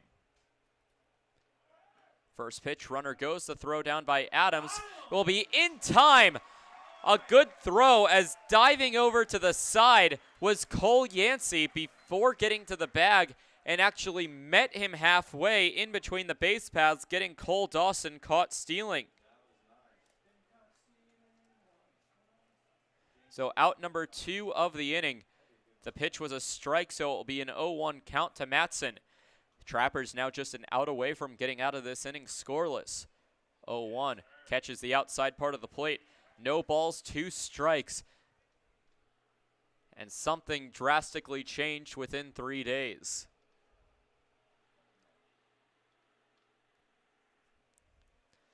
An 0-2 wind up in a pitch. A foul ball heading back towards the press box, but will land in a grassed area down the right field line called the Prairie.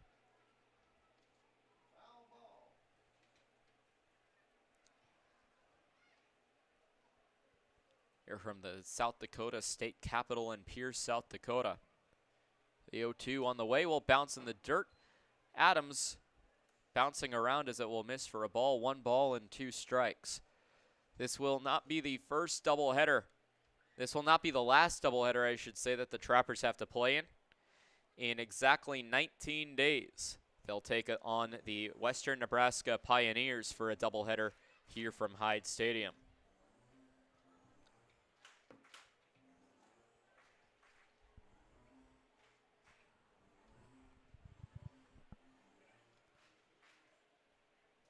So a 1-2 count. Brendan Perez, or as his teammates call him, BP, looks into Trevor Matson. And on the inside part of the plate, the count will go even to 2-2.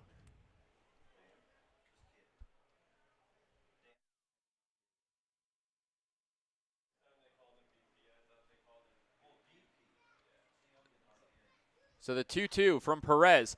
Line drive over to the second baseman. Cole Yancey snags that one out of the air, a line out to the second baseman.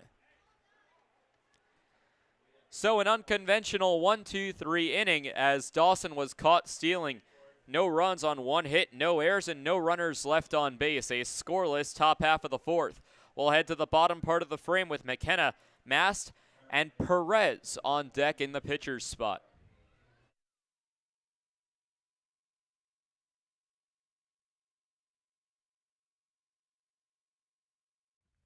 The Pierre Trappers are proud to partner with the Governor's Inn, the exclusive motel partner of the Pierre Trappers. Call 605-224-4200 for a special Trappers rate when you visit Pierre and Hyde Stadium. Whether you're coming for the best hunting, fishing, and outdoor recreation in the Midwest, just passing through, or coming out to the ballpark, the Governor's Inn is the place for you. When it comes to clothing in the capital area, Total Beauty and Speedway Laundry have you covered. Speedway Laundry offers the fastest way to clean clothes, with free Wi-Fi offered while you wait. Next door, family-owned and operated Total Beauty has a constantly changing inventory of top quality clothing. Check out the newest lines in clothing by giving Total Beauty and Speedway Laundry a visit at 111 First Street in Fort Pierre.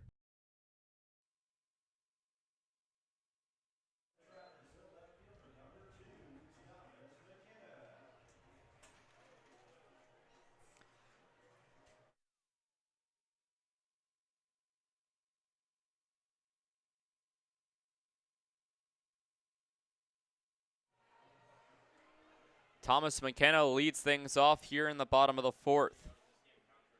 It will be McKenna, Mast,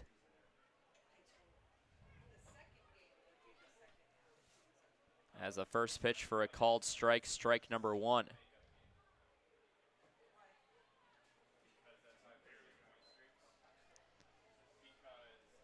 So no balls, 1 strike to Thomas McKenna. McKenna 0 for 1 on the game, as the first pitch will fall into the strike zone for strike number 2 of the at-bat.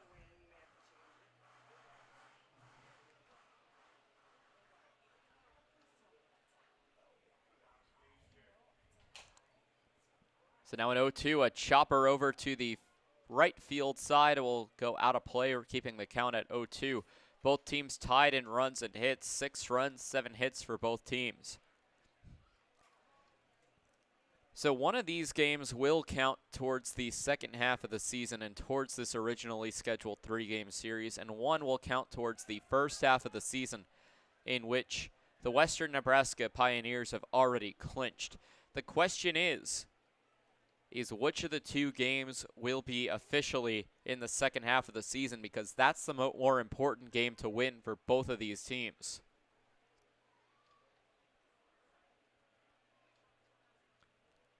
Now here comes the 0-2 on a pitch that goes low for ball 1.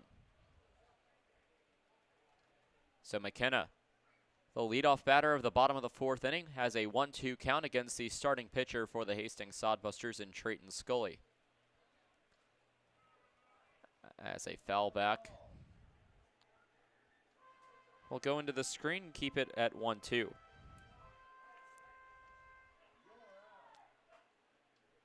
McKenna last played in The second game of the Western Nebraska series, going 1 for 4 with a walk and a strikeout.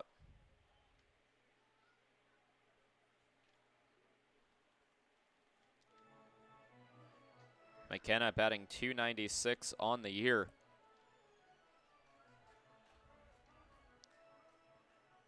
And is 0 for 1 today. So now the 1-2 will run high and tight. Will even the count to 2 balls and 2 strikes.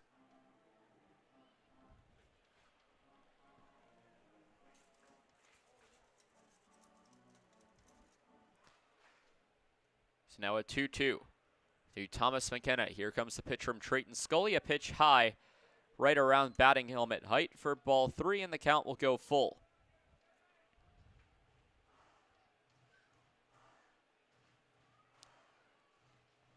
Thomas McKenna this season is 16 for 55. 3-2. Dribbler up to the shortstop. Tough play for Solis. Can't pick it up. And it will be a base hit for Thomas McKenna, so a leadoff single here in the 4th.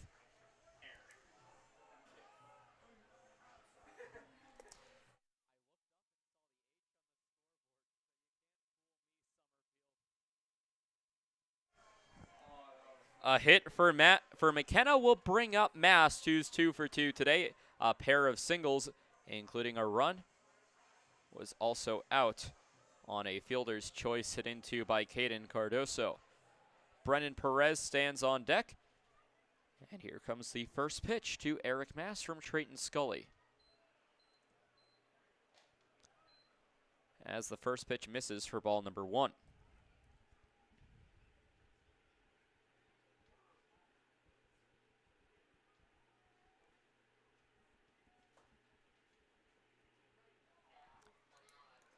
So 1 ball, no strikes, runner at first base. A big swing and a miss for strike number 1. So with the pitcher having to hit for the entirety of this baseball game for the Pierre Trappers, if as a pickoff attempt as sliding back in safely will be Thomas McKenna,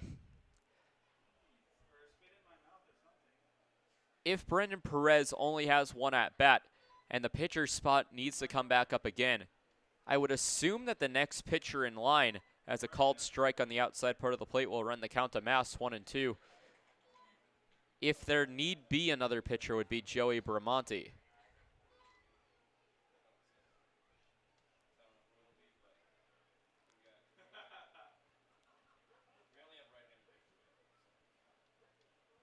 So 1-2, another pickoff attempt. That one is a bit closer, but back in safely.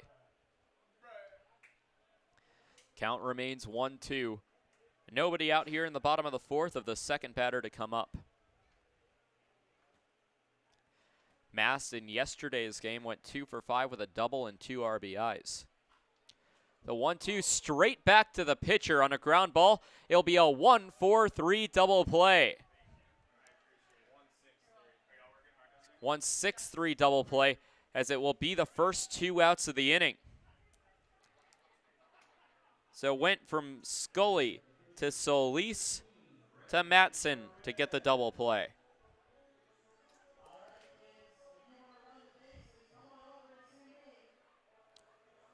As it will bring up Brendan Perez in his first at-bat of the game. Perez was the 3rd baseman in the last game as he'll swing through the first pitch for strike 1. Perez went 1 for 3 with a single and a reach on an error.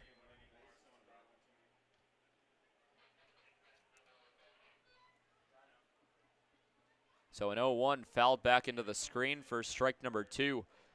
Second batter to bat in this 4-hole as the pitcher for the Pierre Trappers. We're still in a 6-6 ball game, and with 2 away and nobody on, Perez is going to have to start his own offense and 2-out rally. A ground ball over to the 3rd baseman. Bobbling it is Riley, but will fire on over to first base in time for the out. So the 5-3 ground out will end things here in the 4th. Both teams go scoreless in the 4th, the first such inning of the ballgame. A 5-3 ground up for Perez ends the inning. No runs on 1 hit, no errors, and no runners left on base. We'll head to the 5th inning as Hallback, Shimashita, and Solis are due up for the Sodbusters in the top half of the 5th.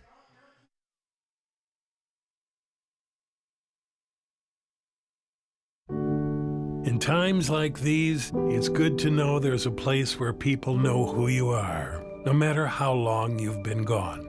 A place where the smells of home cooking are still in the air, where a simple wave warms your heart, and sharing stories with family, friends, and your community is just a way of life. Yes, in times like these, it's good to be home. Farmers Union Insurance, protecting what's important in life.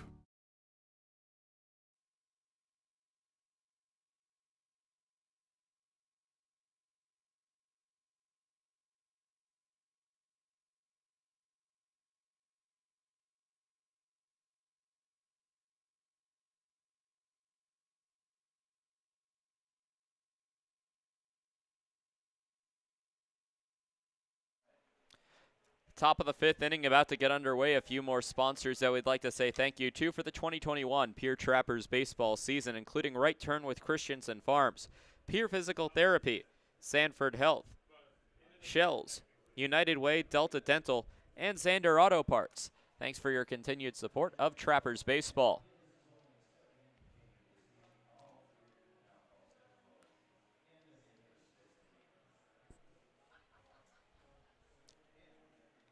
So it will be the 4-5-6 in Hallback. Shimashita and Solis due up. In the fourth inning, both teams brought up just 3 batters to the plate.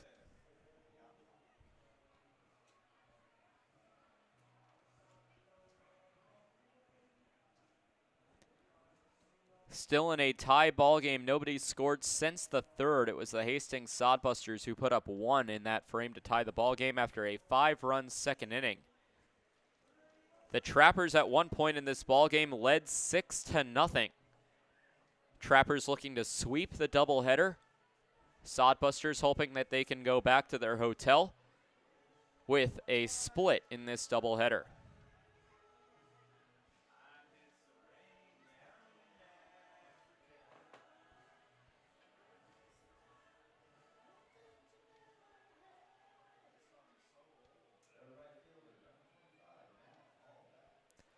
Hallback will step into the batter's box. Here in the fifth, we're here in inning number 12 of the day. First pitch from Perez will run inside, and a first pitch hit by pitch to Matt Hallback. It's Hallback's second time being hit today.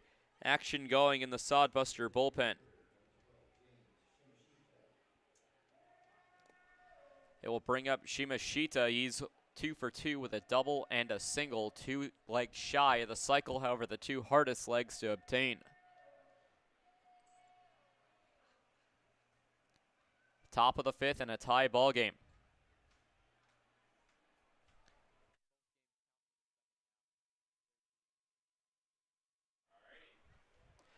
So that pitch will be called a strike for strike number 1. So no balls and 1 strike.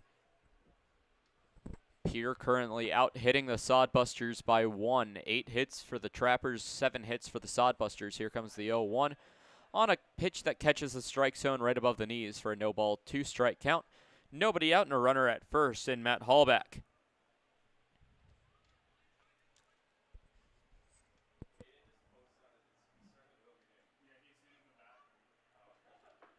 So 0-2, pickoff attempt back to first base, sliding back in safely is going to be Hallback. Some updates from around the Expedition League. Bottom of the ninth from Mike Lansing Field in Casper, Wyoming. The Mining City Tommyknockers lead the Horseheads 8-0. Here comes the 0-2 on a pitch high. Fake throw down by Colin Adams as the count will go to 1 ball and 2 strikes. Top of the 8th from Oregon Trail Park Stadium, the Pioneers lead the Big Six 4-3. Top of the 6th from Black Hills Energy Stadium in Spearfish, the Sasquatch lead the Spuds 8-6. So there's a 1-2 count. The pitch called strike number 3. Strikeout looking, the first strikeout today for Brendan Perez. As Mashita will go down. Luke Solis becomes the new batter. He's 1 for 1 with a walk and a single. Came around to score in the second inning on that walk, was stranded at second base after a stolen bag in the third. Current time 10:07. About an hour and a half into game 2 of this doubleheader. Pickoff attempt, but sliding back in safely is Hallback.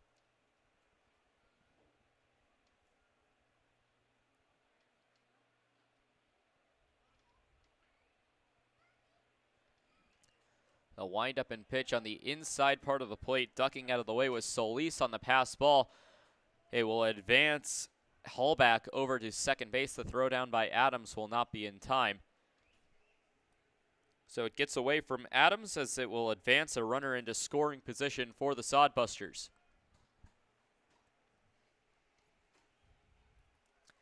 Sodbusters with the loss in game number 1 fall to 10-29 on the season and 2-7 in the second half.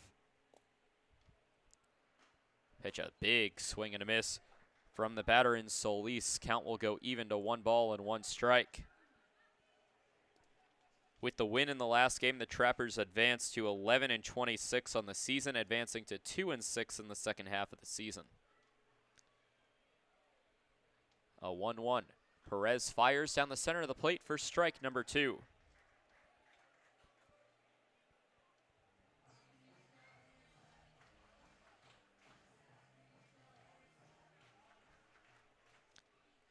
So 1 ball, 2 strikes, runner at second base with 1 away.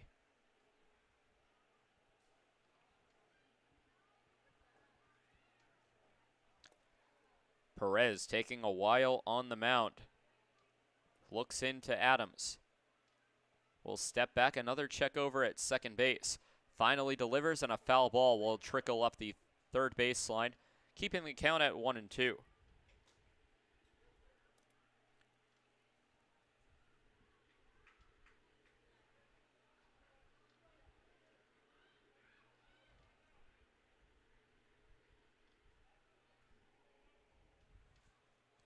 Count will remain 1 ball and 2 strikes from Brendan Perez to Solis. The kick and fire, and another foul ball will head back into the screen. Staying alive in the count is Solis against Brendan Perez with 1 away in the inning. And a runner in scoring position, a decent chance for the Sodbusters to put a run across.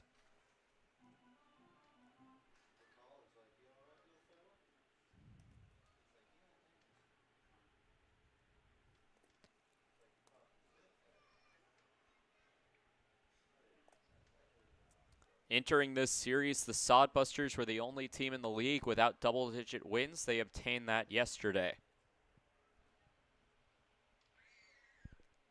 1-2, runner at second base. Perez against Solis. Solis has been battling so far. A check over at second base. 6th pitch of the at-bat is swung on and missed for strike number 3. Second strikeout in a row and second strikeout of the outing for BP. It will put 2 away in the inning as it will bring up Ian Riley, who's struck out twice today.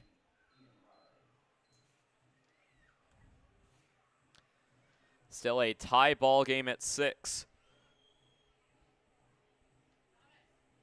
Riley, the beer batter in game 1 of this doubleheader, struck out once, but has struck out twice in this game. Sure, fans would have appreciated it a little bit more if Riley was the beer batter in this game as opposed to the first game. As a swing and a miss will go for strike number 1 of the at-bat. Top of the 5th inning, Sodbusters 6, Trappers 6, 2 away. Runner at second base is Hallback. The batter is Ian Riley, the left fielder. An 0-1 count from the pitcher, Brendan Perez. The windup and pitch. On the outside part of the plate, it will miss for ball number 1 and even the count.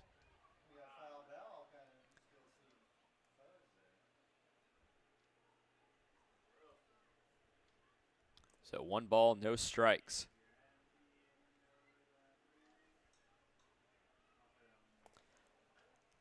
As that one catches the zone for strike number 2. So 1-2, Perez a strike away from getting out of the inning. against Ian Riley, as Riley will look to avoid the same fate for the third time in a row. Has struck out 3 times today, will look to avoid striking out 3 times in one game.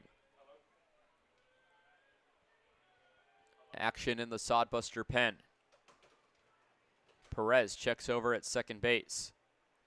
The 1-2 kicks and fires on the outside part of the plate. The Trappers fans wanted a strike call and a pitch outside, as the count will go even to 2 balls and 2 strikes, top of the 5th inning.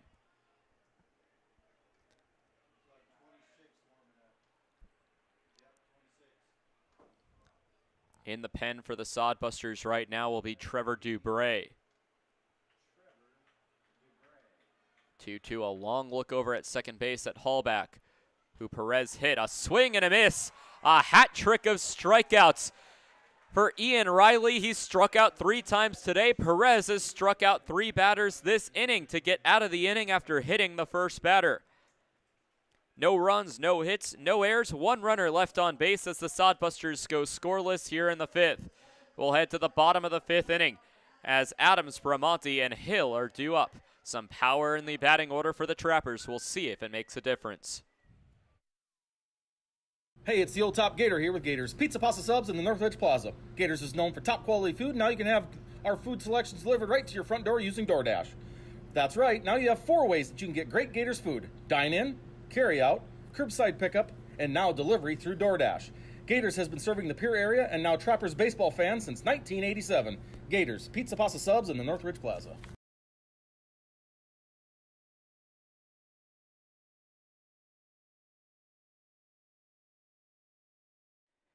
Dan-O's Marine is a proud partner of Pierre Trappers Baseball. Located at 320 St. Charles Street, Dan-O's provides service on your boat to get you back out on the water in the dog days of summer. Give them a call at 605-224-6612. That's Dan-O's Marine at 605-224-6612. Any water, any problem, Dan-O's Marine.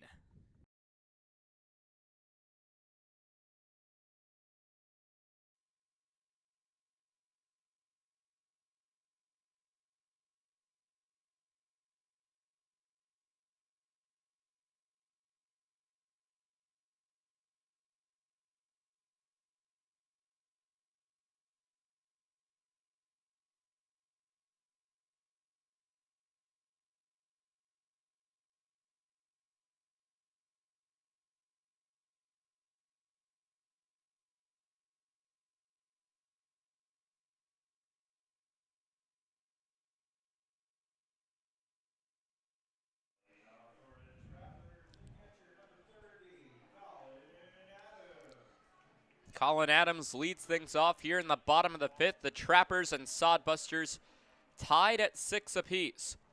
Time will be called. Not sure what the commotion is as Samuel Barrett cleans off the plate. Seemed to have been pointing enthusiastically at Trayton Scully, the Sodbuster pitcher.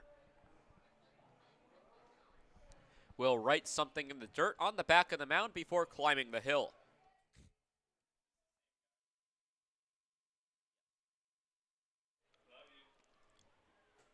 So now the first pitch to Colin Adams, who went deep in his last game. First pitch swinging, he stumbles out of the box as a called strike. Adams saying he didn't go around.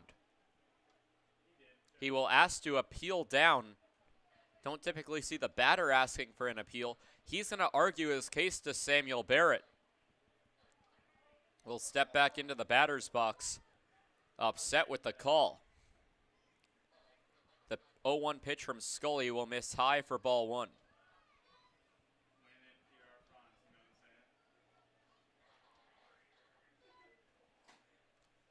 So a 1-1 count.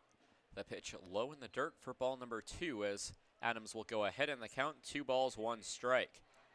If Adams had his way, it would be 3 balls and no strikes. The windup and pitch from Scully bounces in the dirt. 3 balls and 1 strike. And that should be ball number 4 if Adams, again, had his way, if that was called a ball on the pitch high and tight.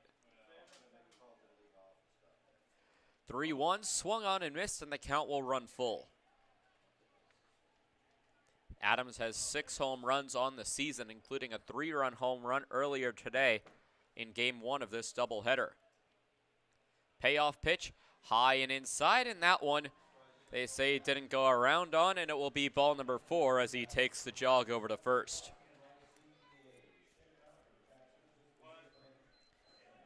It'll be the second walk surrendered by Scully today.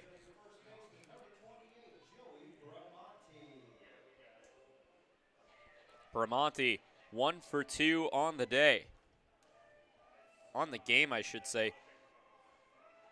Singled and came around to score in the first. It was a 2 RBI single, then flew out to right field. Time will be called as the head coach, Chandler Wagoner, will come out to talk to Scully, and it looks like this could be the day. And it will be the day for Trayton Scully after allowing the leadoff walk.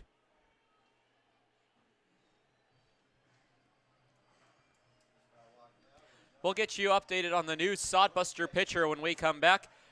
Colin Adams at first base, a Let's Go Trappers chant starting at Hyde Stadium as Joey Bramante coming to the dish. We'll be back here on the Trappers YouTube and Mixler live streams.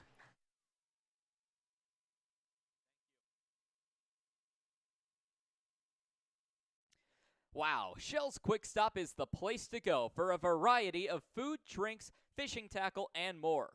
Hungry? Come on down for breakfast pizza, burritos, biscuits and gravy, soup, salad, and wraps.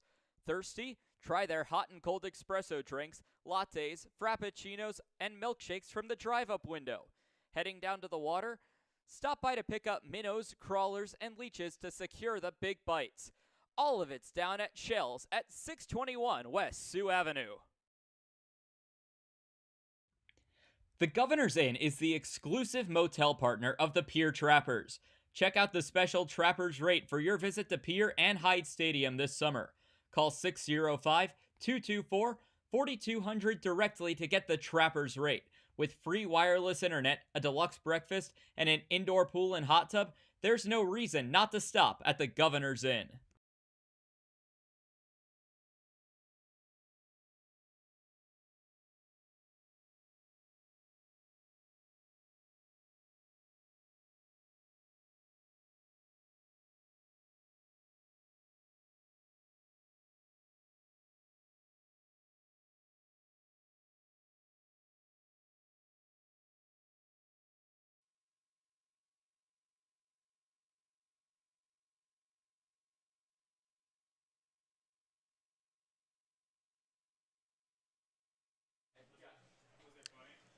Back for the continuation of the bottom of the 5th. A new pitcher for the Hastings Sodbusters will be number 26 in Trevor Dubray in place of Trayton Scully. And Scully exiting in a tied ball game will be locked into a no decision. So Dubray, the Western Nebraska Community College Cougar out of Alliance, Nebraska, has only had 1 pitching appearance so far this season. It was on July 8th against Fremont. Has a 13.50 ERA and 1 1/3 innings pitch. Has allowed 4 hits, 2 runs, both of them earned. Did not walk a batter, striking out 1. All of that happened during his lone appearance against the Fremont Moo.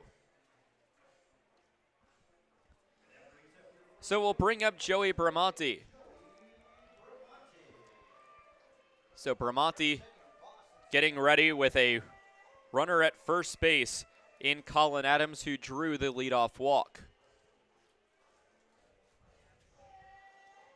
Dubray will climb the hill for his first road appearance of the season. Stares into the catcher, gets the green light. We'll check over at first base.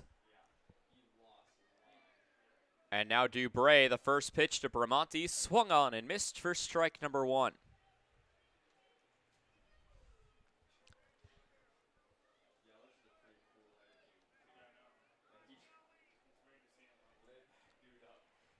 So no balls, 1 strike, runner at first base. Dubray sets and fires into Bramante on a pitch low and away for ball number 1. One thing the Trappers have to keep in mind is, although he did allow 4 hits, Dubray did not walk a batter against the Moo.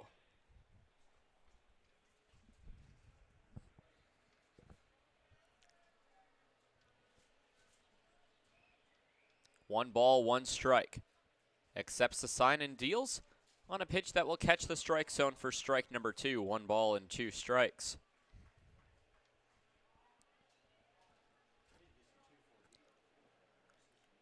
Six runs on 7 hits, 3 errors for Hastings. 6 runs on 8 hits, 1 error for the Trappers. The 1-2 on the way, swung on and missed for strike number 3. So Dubray will start his appearance with a strikeout, his second of the season.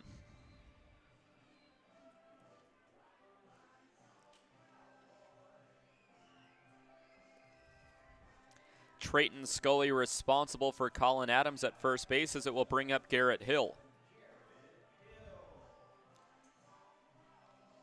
Bottom of the 5th. Tie ball game at 6 in game 2 of a doubleheader. Trappers victorious in game 1 by a final score of 7-5. So 12 runs in that game, 12 runs in this game.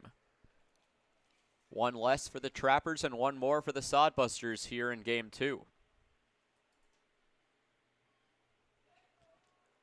Wind up and deal on the inside part of the plate. Will catch the strike zone to Garrett Hill for strike number 1. Hill, this game is 1 for 1 with a double and a walk.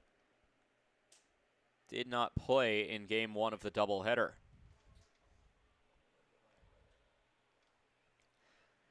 Hill has gotten a base hit in every game he's played in so far, with a 4-game hitting streak, including this one. As an 0-1 pitch will be swung on and missed for strike number 2. And Dubray, maybe settling in after a rough performance against the Fremont Moo in his first performance, struck out Joey Bramante, now has an 0-2 count on Garrett Hill.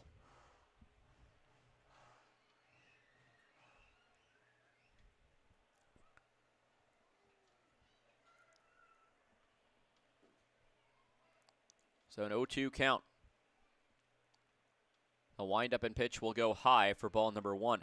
This game is 7 of an 8-game homestand for the Pierre Trappers. Most of the games have not gone their way as they enter this game.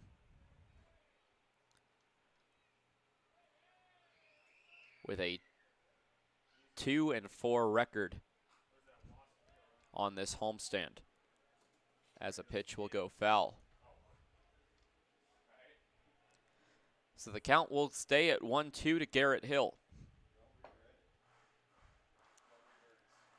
Hastings 6, Pierre 6. This game expected to go into the later hours as we approach the 2-hour mark in this game. Dubray kicks and fires, a swing and a miss, and 2 batters face, 2 strikeouts. Garrett Hill will go down swinging. 2 away now in the inning. It'll bring up Cole Yancey, who's 0 for 2 in this game with 2 flyouts.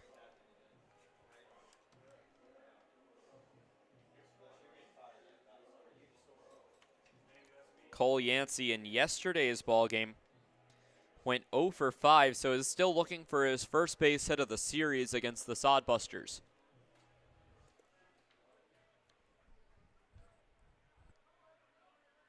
First time the Trappers and the Busters were able to play 3 against each other, and the reason that today's game is a doubleheader as the first pitch fouled off for a strike is because back on May 27th, Game 3 of the initially scheduled 3-game series between the Busters and the Trappers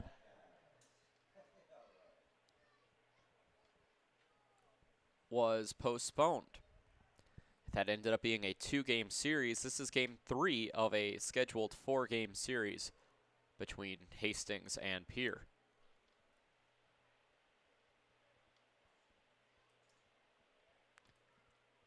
The 0-1 wind up in a pitch down the center of the plate for strike number 2 to Cole Yancey, and Dubray is feeling it in this outing.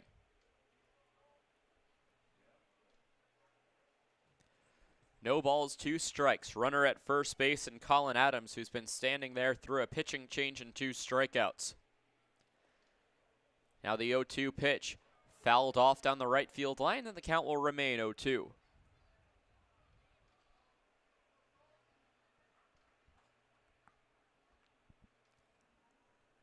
These two teams will return to play each other tomorrow as we go back to the 9-inning format. First pitch scheduled for 5:35 Central here from Hyde Stadium. The 0-2 fouled back into the screen, and the at-bat will stay alive to Cole Yancey.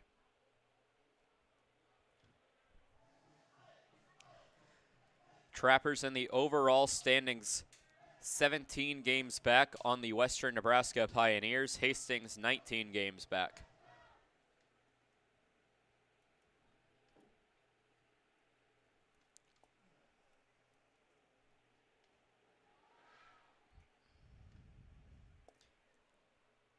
Dubray. Breaking ball will go high, and the first ball of the at-bat to Cole Yancey will put the count to 1 ball and 2 strikes. Bottom of the 5th, 2 outs, a 1-2 count. Colin Adams standing at first base. 6-6, Hastings tied with Pierre. A battle across state lines. Nebraska versus South Dakota. Accepts the sign. Dubray kicks and fires on a swing and a miss. Yancey frustrated with himself. It's strikeout number 3 in a row. Dubray, who had a tough outing against Fremont, comes out against the Pierre Trappers, and the Trappers simply cannot figure it out. As he comes in, faces 3 batters, striking out all 3. We'll head to the 6th inning. We're still tied at 6 apiece. For the Sodbusters, it will be the 8-9-1 Monroe, Carlson, and Jackson due up when we come back.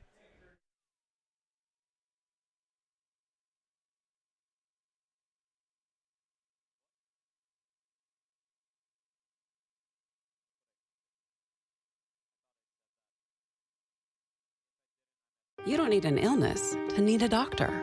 You don't need to feel sick to feel better. You don't need to be unwell to get well. What you do need is a primary care provider at Sanford Health. Better healthcare starts with regular wellness visits and a familiar face who knows you, your concerns, and your goals. We're here before you need us. We're here when you need us. We're here after you need us. We're here for you. Find your primary care provider at sanfordhealth.org today.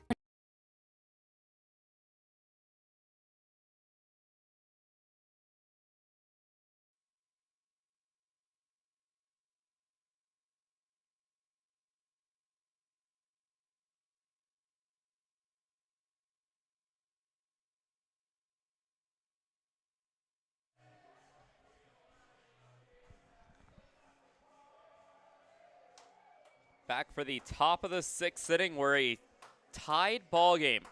Zeros across the scoreboard in the 4th and 5th as we enter inning number 6. Brendan Perez still on the mound for his 3rd inning of work. He would tie Caden Cardoso for number of innings pitched if he completes this inning. Taking a look at the final line scores for Caden Cardoso. He pitched 3 innings, allowed 6 hits, 6 runs, 5 of them earned. Walked 2, struck out 6. Meanwhile, for the Hastings Sodbusters, Trayton Scully pitched 4 innings, allowed 8 hits, 6 runs, 5 of them earned. Walked 3, did not record a strikeout. Dubray has come in and struck out 3 Trapper batters.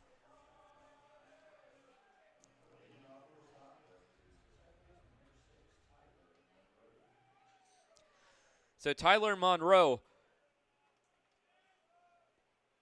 will lead things off here in the 6th. So it's a 6-6 ball game. Number 6 batting in the 6th inning.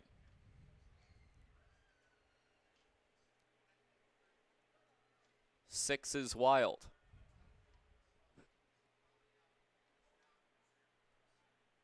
Trappers also put up all 6 of their runs in the bottom of the 1st inning as a foul ball. We'll head back. First strike number 1, evening the count to 1 ball and 1 strike.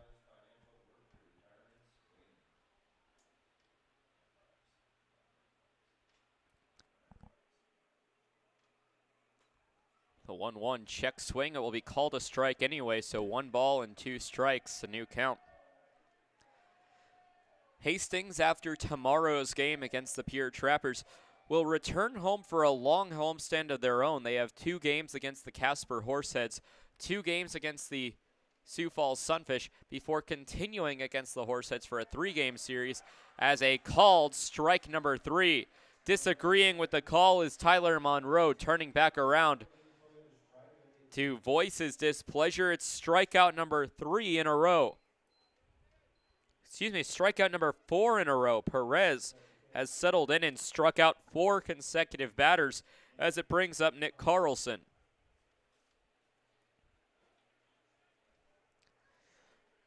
Carlson walked and came around to score and struck out looking against Caden Cardoso. Perez kicks and fires on a called strike. 6 runs, 7 hits, 3 errors for the Sodbusters. They've left 4 runners on base to this point in the ballgame. 6 runs on 8 hits, 1 error for the Trappers. They've left 5. As a pitch will miss low. Evens the count to 1 ball, 1 strike, nobody on and 1 out.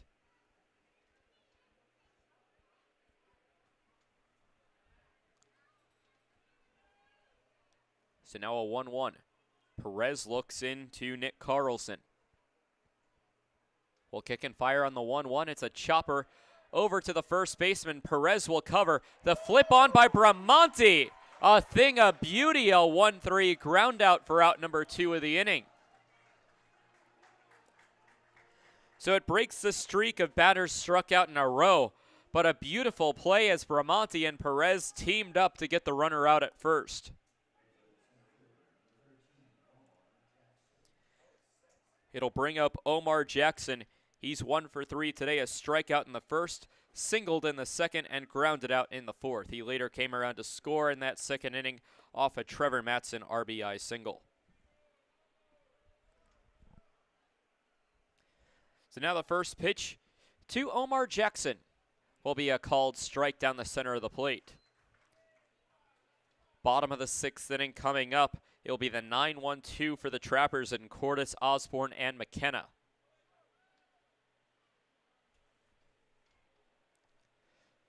A wind up and pitch on a pitch that goes high. 1 ball and 1 strike. Sodbusters and Trappers, no stranger to going to extra innings against each other. Opening day for the Trappers back on May 25th. An 11-inning game between the Busters and the Traps. A called strike for strike number 2 will put the count into the Trappers' favor. 1 ball and 2 strikes.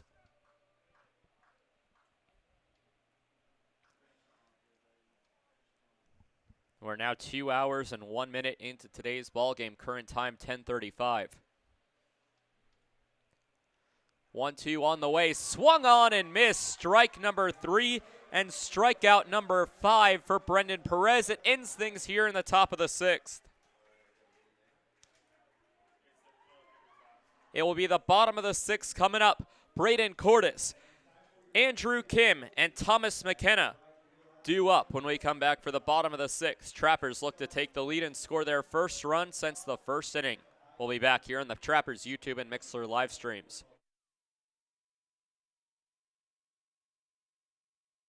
Trappers fans, summer is here. Get your boat back in shape with a visit to Dano's Marine. Dano's Marine will get you back out on the water this summer with excellent service and years of experience. Give them a call at 605-224-6612 or visit them at 320 St. Charles Street in Pierre. Any water, any problem, Dano's Marine.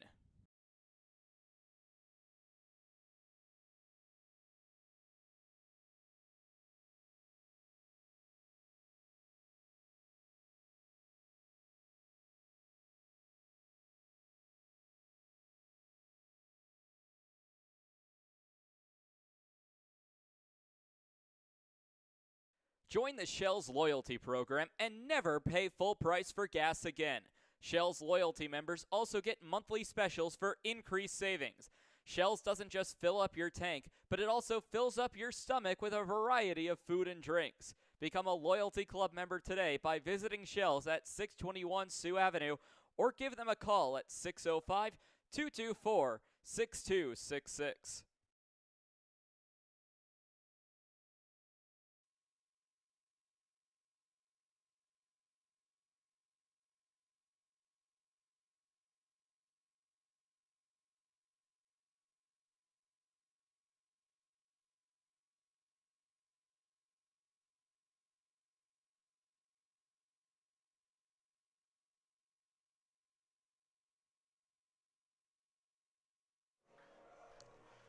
Leading off the bottom of the 6th inning, as the Trappers will have one more opportunity to just take the lead without having to either tie or walk it off. As a foul ball will go back into the screen for strike number 1.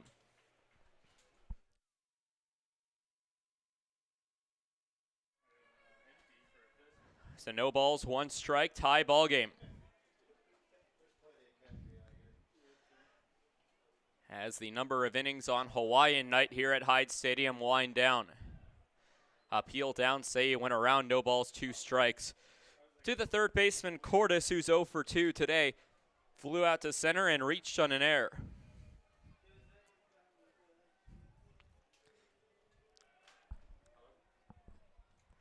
So the 0-2, that one will go low into the dirt for ball number 1.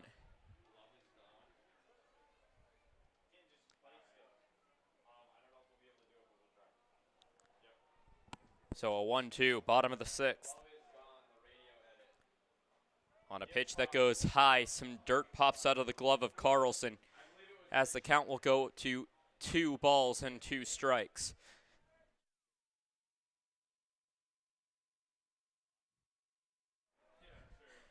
So a 2-2, nobody out to the leadoff batter of the bottom of the 6th. A fly ball hit to left center field. That's going to drop for a base hit, and a base hit for Braden Cordes. It's his first of the ball game, and it will lead off the bottom of the 6th inning the right way for the Pierre Trappers.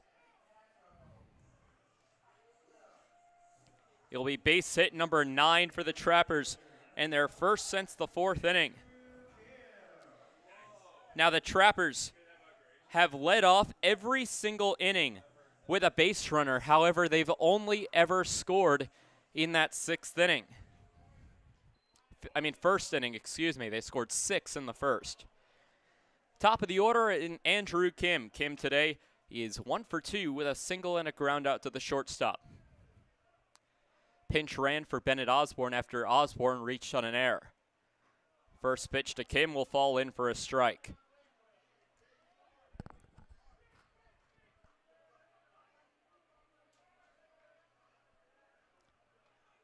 So no balls, 1 strike.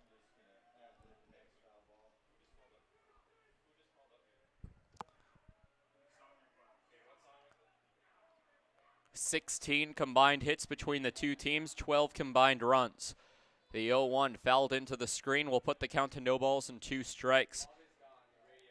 Additionally, 4 combined errors between the two teams, 3 for the Busters, 1 for the Traps.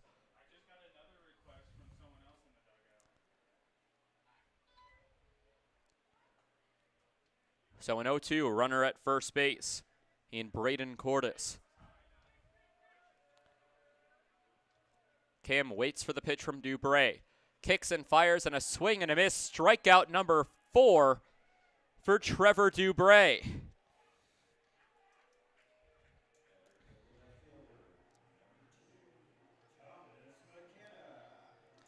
So Dubray has faced 5 batters, has struck out 4 of them. Any ball put into play so far, with a sample size of 1, has been a base hit.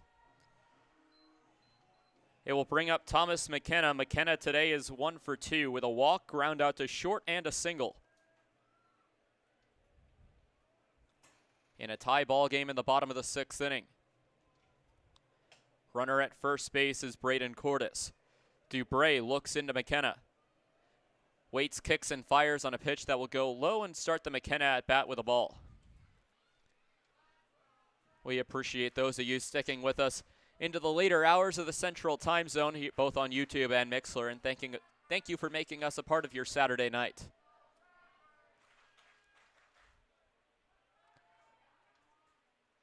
A 1-0 count and a swing back into the screen. McKenna swinging all the way through that pitch, twisting his body around as the count will go even to 1 ball and 1 strike. So number 2 batting with 1 ball, 1 strike, 1 out. Bottom of the 6th inning and a tie ball game at 6. Nobody has scored since the 3rd. Trappers have not scored since the 1st. So now a 1-1 to Kim. To McKenna. The 1-1 swung on and fouled off by McKenna as the count will go to 1 ball and 2 strikes. 1 away here in the bottom of the 6th. McKenna in a big spot as he could push Cordes into scoring position. We have seen McKenna lay down a sacrifice bunt, but with a chance for 2 outs in the inning. Unlikely, and with a 1-2 count, a bunt gets even more dangerous. So I would take that chance of a bunt down to 0.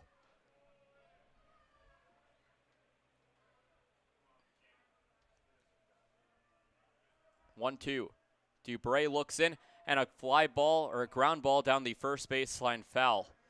Count will go 1-2, or remain 1-2. Trappers pumping the energy into the stadium. As we enter the back half of this season, this is game number 40 for the Sodbusters and game number 38 for the Trappers.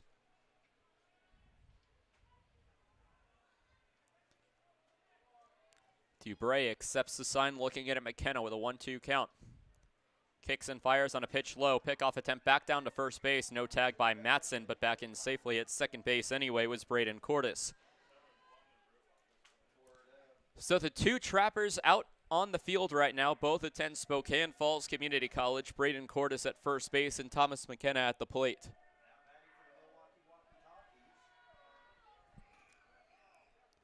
On deck is Eric Mast.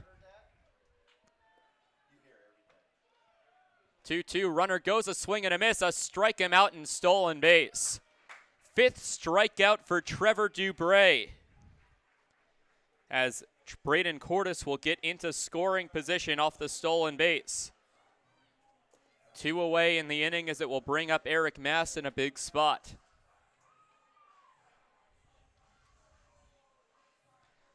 Carlson will come out to talk to Dubray. Dubray has struck out 5 batters in 6 batters faced. For Braden Cordes, the stolen base will advance his total to 4 on the season. He's now 4 for 8.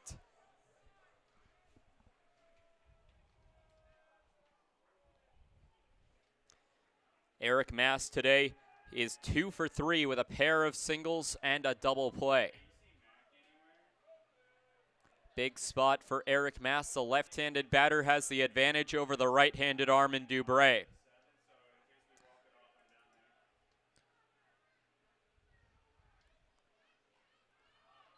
As a fly ball will go foul for strike number 1. In the top of the 7th inning, the Sodbusters hope it remains tied as they have a chance to take the lead with the 2-3-4, the heart of the batting order, with Dawson, Matson, and Halbach.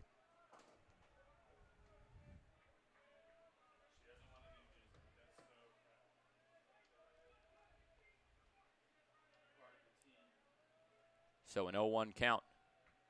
Dubray kicks and fires on the 0-1. That will be called a strike. And the Trappers down to their final strike of the inning.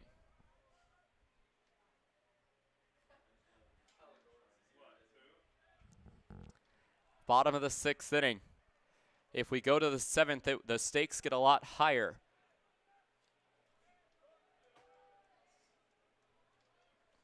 As a reminder, doubleheader games this season in the Expedition League, as that ball will go in the dirt for 1 and 2, are 7 innings except for 9.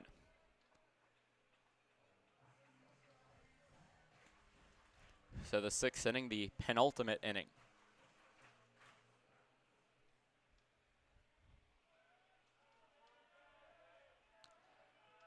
Mast takes the at-bat, a 1-2 count against Dubray with a runner in scoring position in Braden Cordes. Brendan Perez stands on deck. The 1-2 on the way. It will go high. 2 balls and 2 strikes.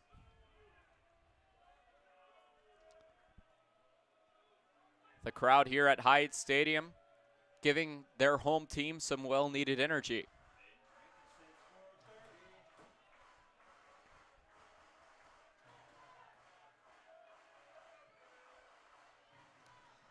Mast waits on the pitch from Dubray. 6-6 ball game, bottom of the 6th. The pitch will go high for ball number 3, and that gets a large cheer from the Trappers' dugout, getting some energy.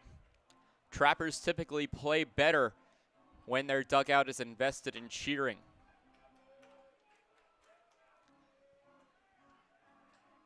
So a full count and a payoff pitch coming to Eric Mast from Trevor Dubray. 2 outs and a runner standing at second base. Trappers dugout loud. The pitch is fouled off and keeps it alive. That draws a smaller cheer from the Trappers dugout, but a cheer nonetheless. We'll head to pitch number 6 of the at-bat. Correction, that was pitch number 6. We'll head to pitch number 7 of the at-bat. A battle between Mast and Dubray. A base hit into the outfield likely gives the Trappers the lead.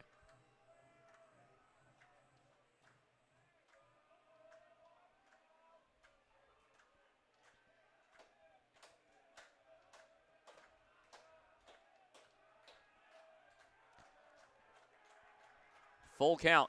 The windup and pitch. A fly ball, deep right field. That one's back towards the track and it won't get out of here. It dies. It looked far off the bat but falls. A fly out to the center fielder. That one had a lot of pop off the bat, but it eventually dies with no wind. End of the 6th inning. We'll head to the 7th. Dawson, Matson, and Hallback due up for the Sodbusters. And an exciting finish in store in Game 2 of this doubleheader.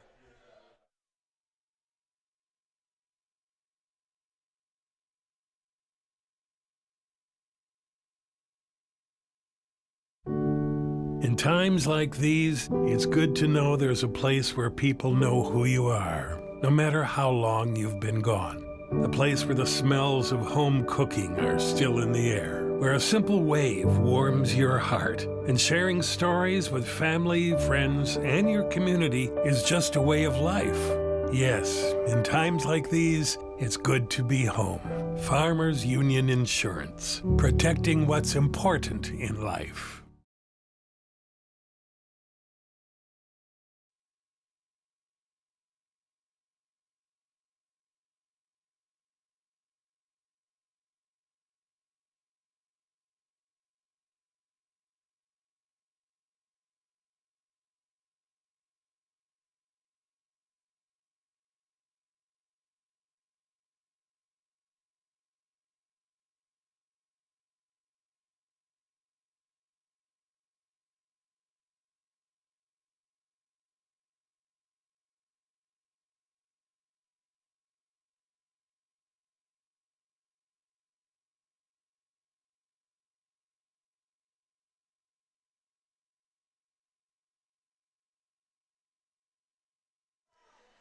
Back for the top of the 7th inning.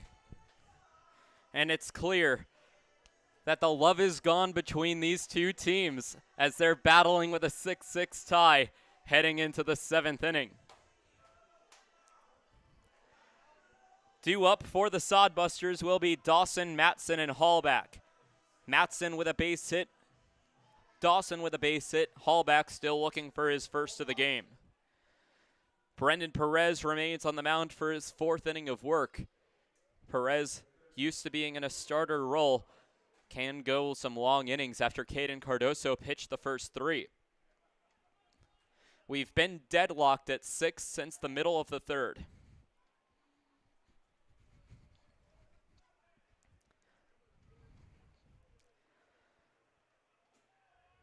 First pitch from Perez is a fly ball to right field. That one's foul for strike number 1.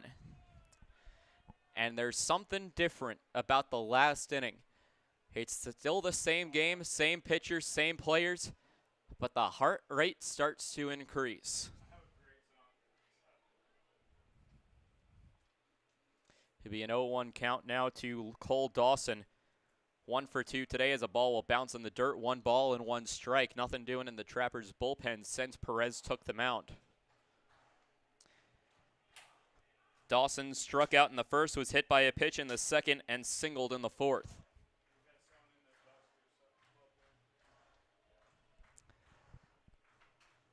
Hastings bullpen is active. So the 1-1 count from Brendan Perez. Ready kicks and fires on a pitch high and outside for ball number 2. Jake Bigham in the bullpen for the Hastings Sodbusters. He's 2 for 2 this season with a save. Pitched in yesterday's game as well. The 2-1 on the way. That will be a called strike and even the count at 2 balls and 2 strikes.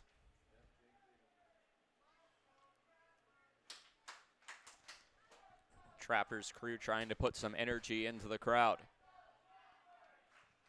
We've been tied at 6 for the better part of this game.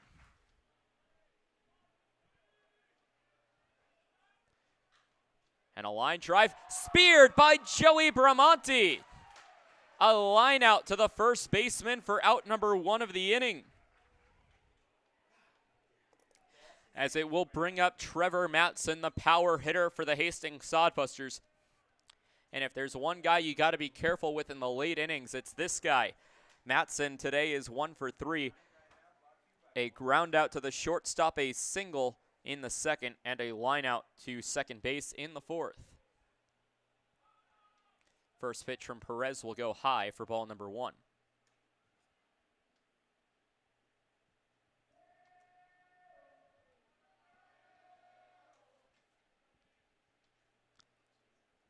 Perez, this is the 12th batter he'll face today, as a swing and a miss for strike number 1.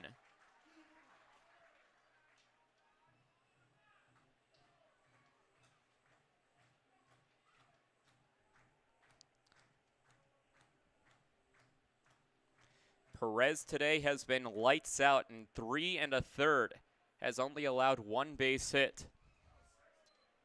As a pitch will miss for ball 2.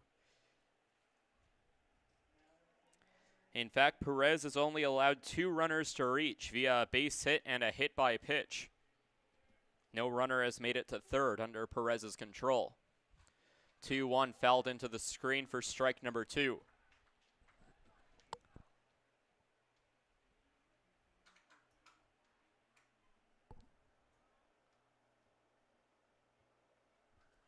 Striking out 15 batters. Not 15, excuse me, 5 batters. 11 total strikeouts between Perez and Cardoso. Now a 2-2 to Matson. Perez kicks and fires on a pitch outside the strike zone. The entire first baseline of the Trappers Stadium booing or jeering at home plate umpire Samuel Barrett.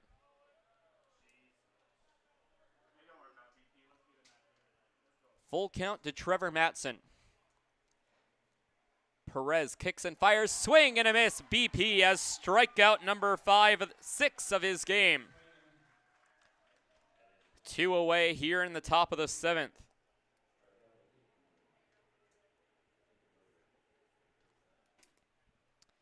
With 2 away, it will bring up Matt Hallback. Hallback is 0 for 2 today in this game. A fly out to right in the second, a strikeout swinging in the second was hit by the pitch. In the 5th was one of 2 batters. As time will be called,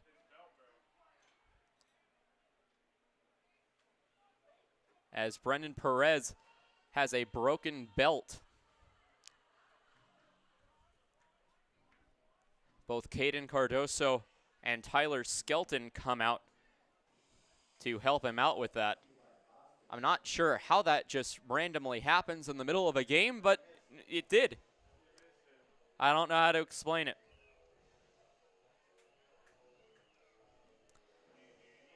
So probably the weirdest timeout you'll ever see in a baseball game, when the pitcher's belt just randomly decides to give way. So Perez will step back out onto the mound, and we'll see how that affects his performance.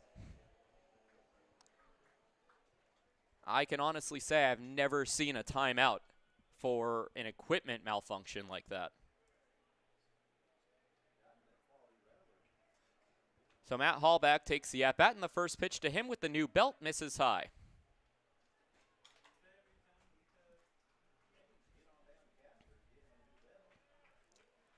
One ball, no strikes. On the pitch, fastball down the center of the plate for strike number 1. Will even the count to 1 ball and 1 strike.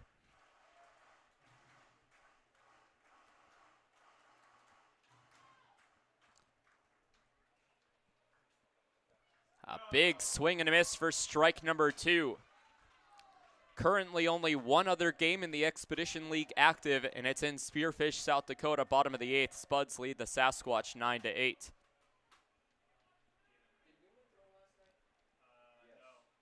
1-2, pitch will go high, 2 balls and 2 strikes.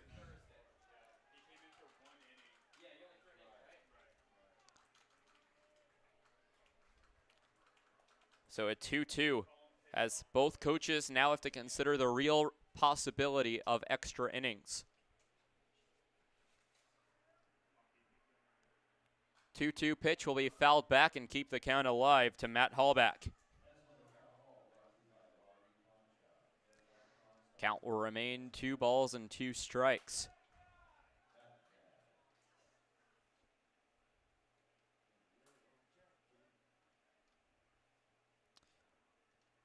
Hallback out of Los Gatos, California, as the pitch will run in and bite him in the leg. So a runner will get on. He's only the 3rd runner to reach all day against Brendan Perez. And funny enough, the last runner to reach against Perez was Hallback on another hit by pitch. So it'll bring up James Shimashita. He's 2 for 3 in this game with a single, a double, and a strikeout looking. His lone at-bat against Perez was the strikeout looking, as the first pitch will go low in the dirt for ball number 1. 2 outs in the inning. Trappers will look to keep Hallback at bay at first base to head into the bottom of the 7th inning tied.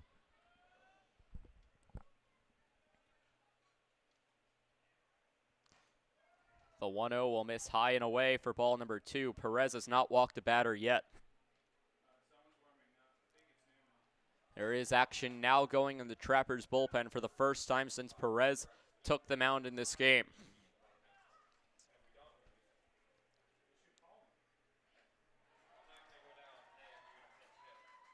As a called strike will put the count to 1-2.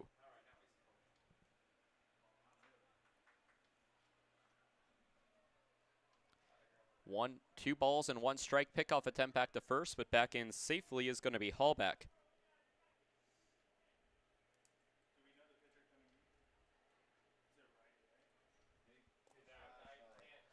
So 2 balls, 1 strike. Runner at first base. As a strike down the center of the plate for strike number 2. Shimashita was not happy about the call. Standing on deck is Luke Solis should Shimashita extend the inning.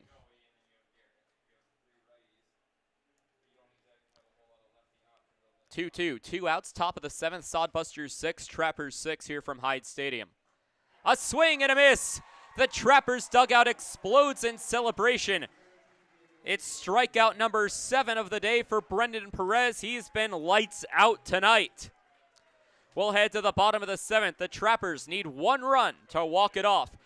They'll have Brendan Perez in the pitcher's spot, Colin Adams, the catcher, and the first baseman, Bramante. The power part of the order due up for the Trappers in the bottom of the 7th when we return.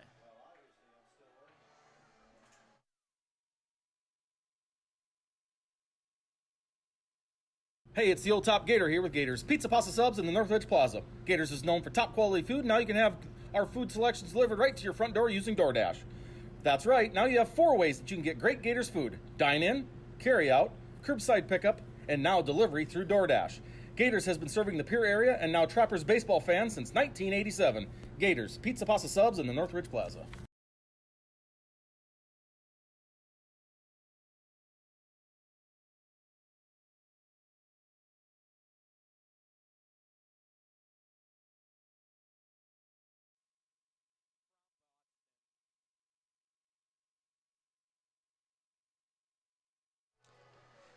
Bottom of the 7th. A bit different, but it carries the same effect as the bottom of the 9th. Tie ball game at 6. And before we get started here in the bottom of the 7th inning, a few sponsors that we'd like to send a thank you towards, including a Cut and Style, Bob's Lounge, Cattleman's Club, Envirotech, Gateway Ford Lincoln Toyota, Graham Tire, Hero Gym, and Branding Iron Bistro. Thanks for your continued support of Pierre Trappers Baseball. New pitcher for the Hastings Sodbusters is going to be number 29 in Jake Bigham. Bigham yesterday pitched 1 inning. No hits, no runs, no walks, striking out 1. He has a 2-2 record with 1 save, a 6.27 ERA in 14 1/3 innings pitched.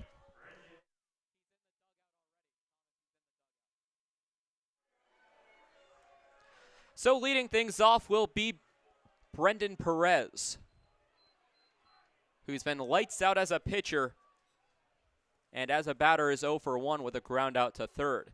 So the first pitch by Bigham will miss for ball 1.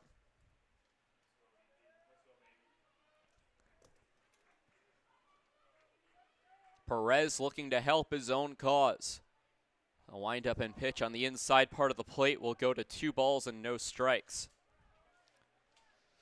There is action going in the Trappers bullpen in the event that we do go to extras. It looks to be Jacob Newman. However, with Perez being as good as he has been tonight, may want to continue keeping him in the ballgame as a swing and a miss for strike number 1.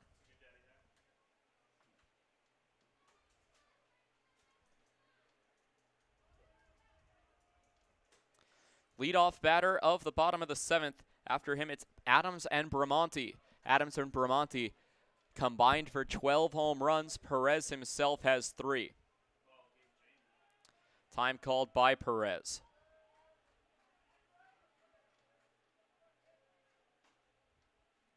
So this part of the batting order due up for the Pierre Trappers combines for 15 of the Trappers' 22 home runs. A swing and a miss. Perez was trying to end it himself. 2 balls, 2 strikes, nobody out. Trappers' base hits have been hard to come by since that first inning. Only 3 since the first.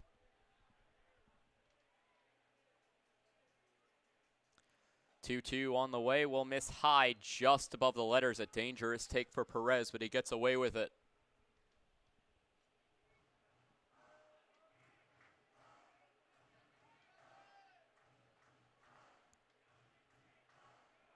Five pitches, 3 of them have missed, 3 of them have been strikes. 2 of them have been strikes. As a pop fly heading into foul territory into the crowd.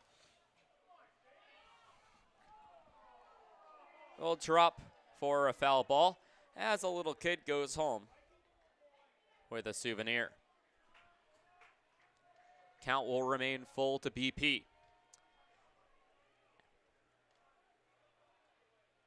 The pitch and a swing and a miss as Bigham will strike out his first batter that he faces.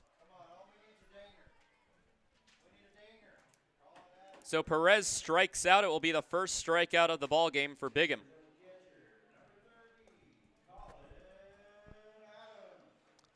It'll bring up Colin Adams. Adams has homered earlier today. He had a 2-run home run day yesterday.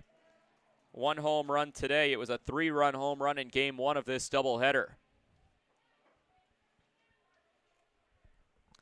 He will look to end it with 1 swing of the bat. There's nothing more exciting in sports than a walk-off home run. As a ground ball, dribbler over to third. Dawson picks it up and fires onto first base in time for the out. A 5-3 ground out for out number 2 of the inning.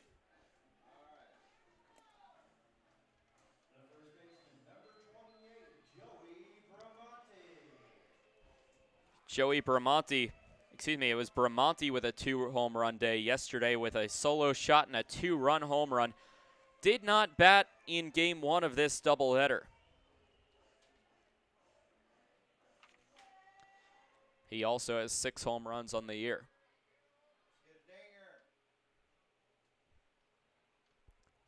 First pitch from Bigham. Fly ball to deep left field. This one's back towards the track. Looks like they have a play, and they do. A fly out to right field. Hallback will reach up and make the catch for out number 3. 3 up, 3 down go the Trappers. No runs, no hits, no errors. No runners left on base. We'll head to extra innings. And yes, the 8th inning is extras. We'll be back for the top of the 8th with the Sodbusters due up in Solis, Riley, and Monroe. Extra innings when we come back.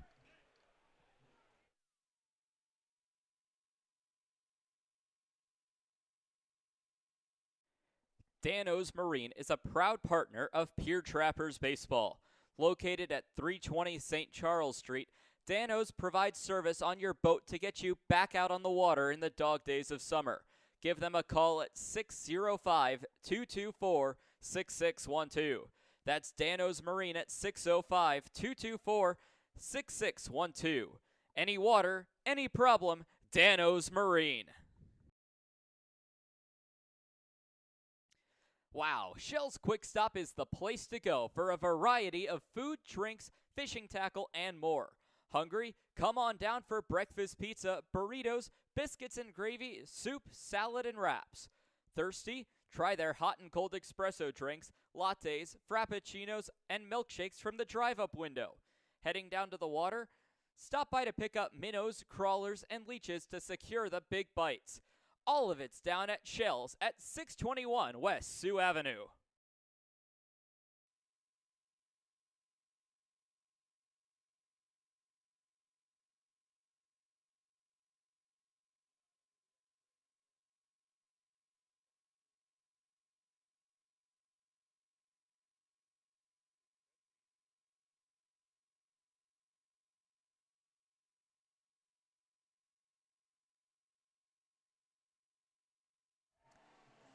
Top of the 8th.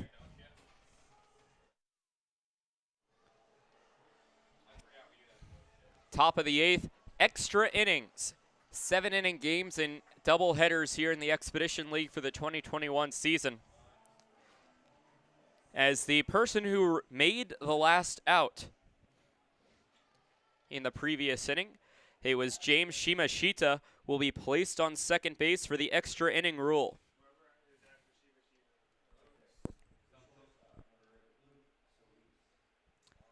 Luke Solis will lead things off. He's 1 for 2 today with a single and a strikeout. Remaining in the game is Brendan Perez.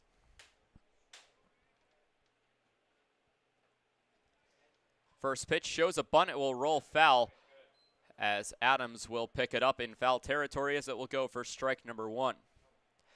Statistics from the major league show that sacrifice bunts on the first batter in extra innings dramatically increases the chance of scoring. But a couple more foul bunts, or at least one more foul bunt, would make him swing away as a pitch inside, pickoff, fake pickoff, as Adams feints. Trappers fans wanted a called strike on that, as the count's even to 1-1, but another foul bunt would make Solis swing away.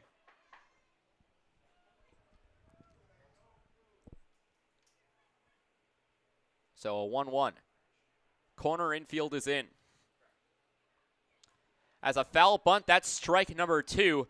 And now it turns into a really dangerous situation if you bunt, because a foul bunt with 2 strikes is a strikeout. So we'll probably see Solis protect the plate and try to put a ball in play.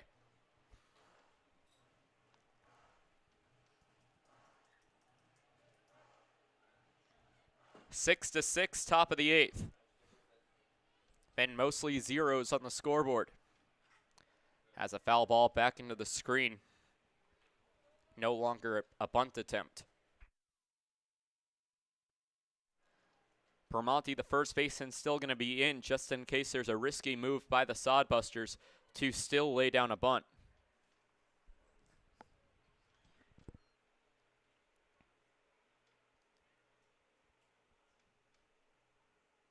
A 1-2.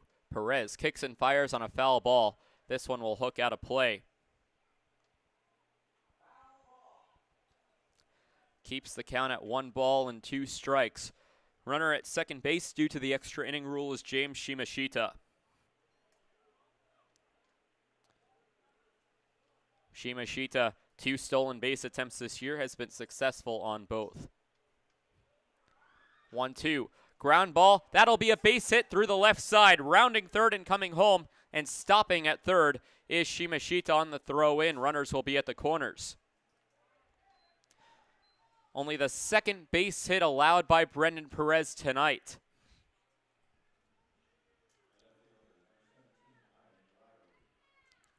They will put runners at the corners and bring up the 0-3 Ian Riley, looking to avoid the golden sombrero.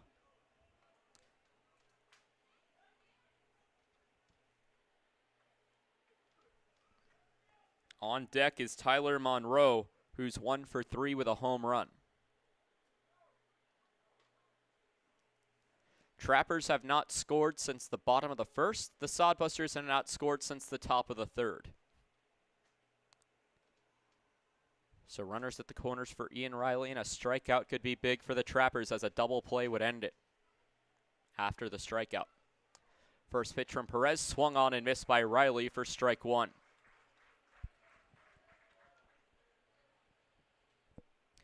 Trappers have played in 2 extra inning games this season. One against the Sodbusters, one against the Saberdogs. They're 1-1 in extra inning contest. So no balls, 1 strike. Perez kicks and fires on a foul ball for strike number 2.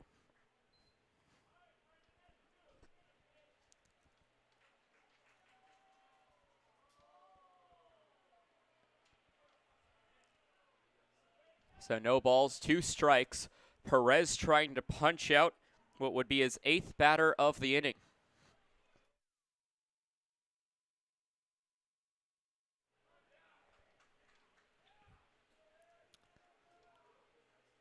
An 0-2. Perez kicks and fires on a runner going. No throw by Adams, keeping it in his hand. A stolen base for Luke Solis.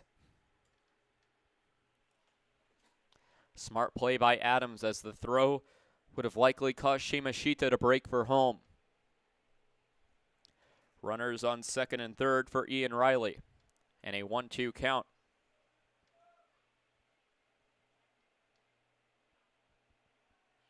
A swing and a miss. Ian Riley wears the golden sombrero,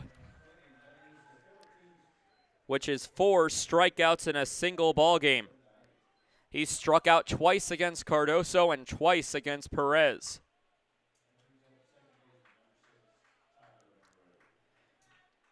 It'll bring up Tyler Monroe, who's 1 for 3, including a 3-run home run in the second inning that drove in Shimashita and Solis, who are the 2 Sodbusters on the base paths currently. Infield playing tight and in. On the first pitch, missing outside for a ball.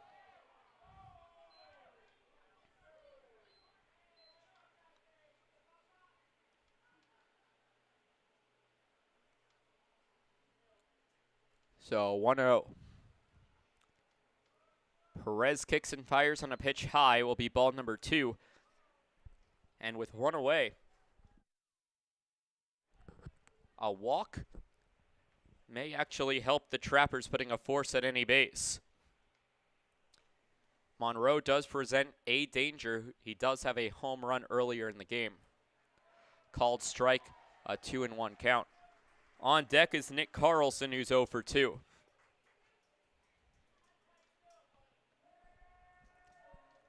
We have not seen an intentional walk this year.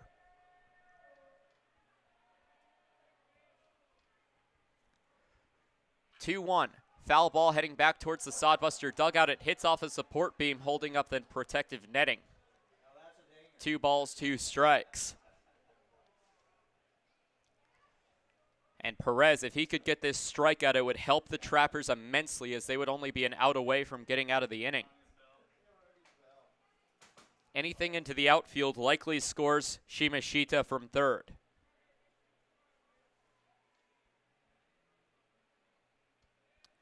Two-two on the way. A foul ball spoils it off onto Capitol Ave.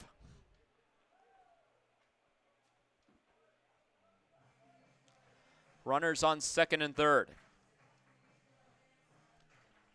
The batter, Tyler Monroe. The runners, Solis and Shimashita at second and third. 2 balls, 2 strikes. Perez kicks and fires on a pitch low. A good block by Adams as the count runs full. Anything into play likely hurts the Trappers. Anything that goes past the bat of Monroe will help the Trappers. Both a walk and a strikeout help Pierre.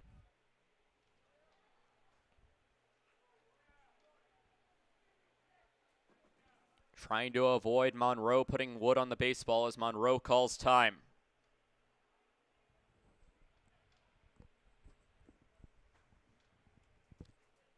Every single game of this 3-game series so far has been entertaining. The payoff pitch will go low, ball 4, and that indeed does help the Trappers, putting a force at any base.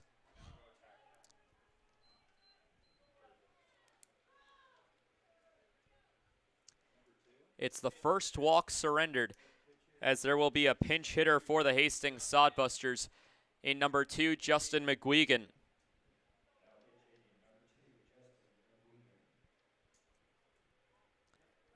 McGuigan played in the last game. He went 0 for 2 with 2 flyouts to center field, but they're hoping for another flyout to center for a sacrifice fly. As a called strike for strike number 1. Nervous energy all around Hyde Stadium as we've hit the 11 o'clock hour and in fact 20 minutes past it.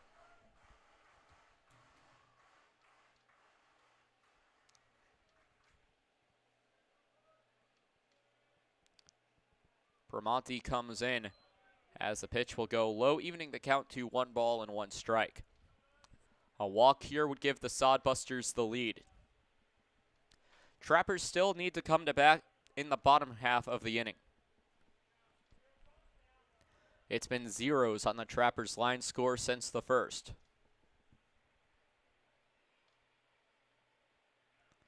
The 1-1 from Perez kicks in the dirt, 2 balls and 1 strike. Sodbusters 2 balls away from a run. Trappers 2 strikes away from out number 2 of the inning. Which 2 may we see if McGuigan does not put the ball into play? Perez kicks and fires on another pitch low. Half swing, appeal down, no swing! And groans from the crowd. Literal boos rain down. 3 balls and 1 strike. Just now a ball away from getting a run this inning. Bases are loaded for the Hastings Sodbusters. Have not scored against Perez.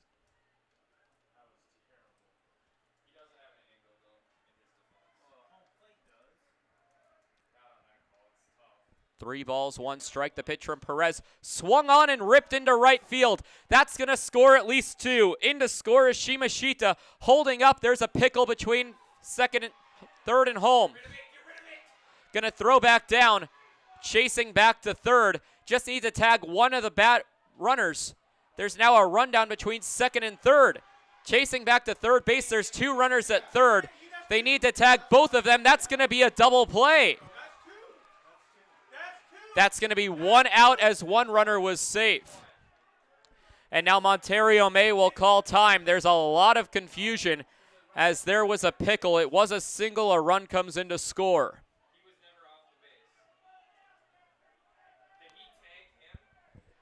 May, I think, is going to argue that when they tagged the Sodbuster runner, he was not on the bag. I don't know if either umpire was paying attention to that, however, so I don't know if the ruling's going to change.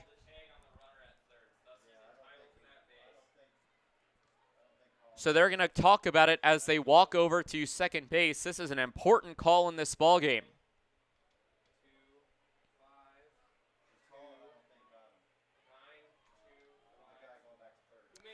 They're going to talk about it.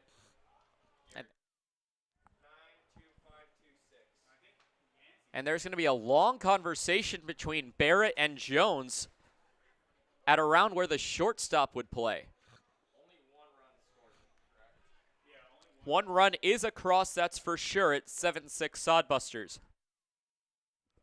This is one of the longer umpire-on-umpire conversations I've seen, as they're going to call him safe at third. So 1 out in the inning. Or 1 out on the play, 2 outs in the inning. And the Trappers lucky, as that could have been a more disastrous play than it was. Monterio will continue talking. He needs to be careful not to get tossed from this ballgame as he'll retreat back to the dugout. Now the Sodbuster manager in Chandler Wagoner talking to the umpires. Both managers are confused, and it's full-on pandemonium here in the top of the 8th.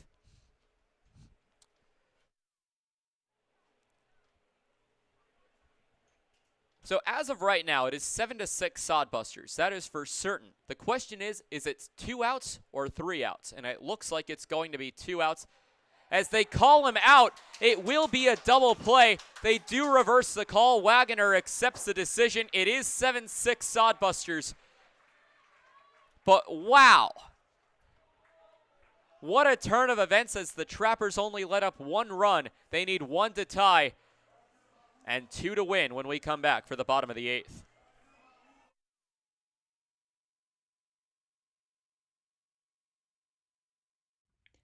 The Governor's Inn is the exclusive motel partner of the Pierre Trappers.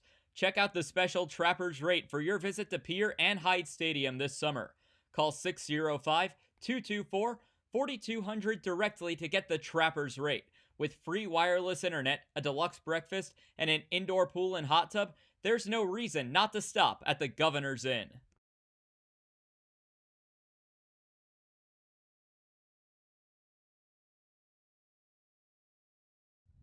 Total Beauty and Speedway Laundry are your homes for everything clothing in the capital area.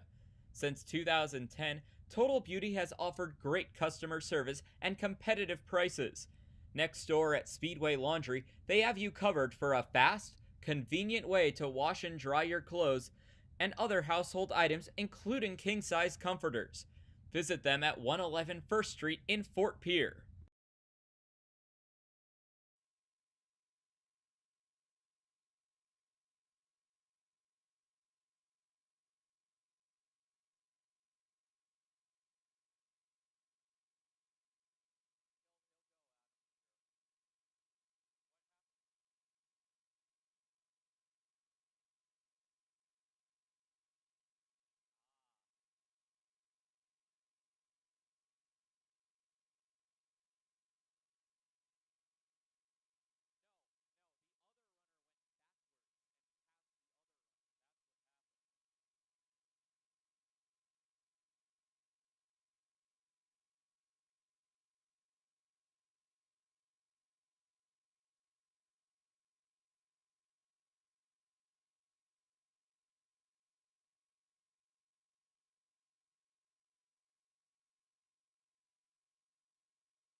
Bottom of the 8th inning, we have some clarification on what happened, as a pinch runner coming in will be Richie Williams, who has some more speed than Joey Bramonti.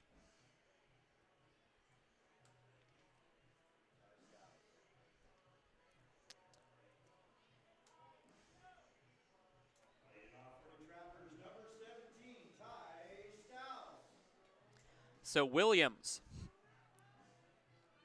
the pinch runner in the 8th. A pinch hitter, number 17, Ty Stouse, will take the place of Garrett Hill.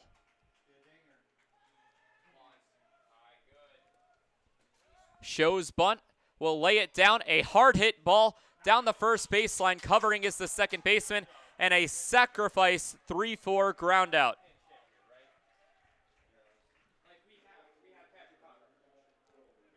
Advancing to third base on the play is Richie Williams on the sacrifice bunt, as it brings up Cole Yancey.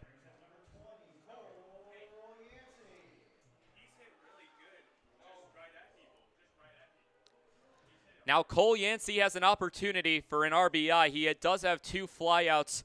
Another flyout here would be a sacrifice fly that scores Williams.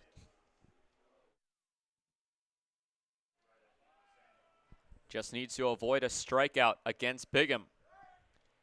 First pitch swinging and a strike.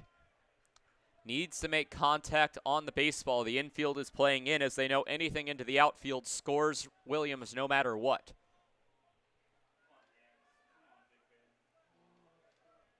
No balls, one strike. Bigham trying to get out of this. A foul ball for strike number 2, and now needing to protect as 2 outs in the inning would put a huge damper into the Trappers' strategy. Trappers did defeat the Sodbusters back on opening day via an extra inning walk-off.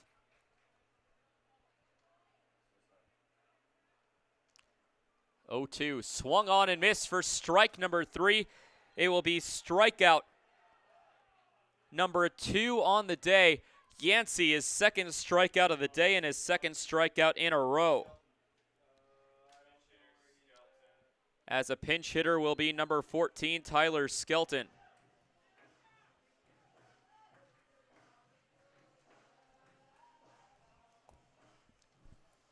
Two outs, Skelton, who leads the team in base hits, will be tasked with getting a base hit. Runner at third, he needs a base hit to be driven in to win the ball game, or tie the ball game, excuse me.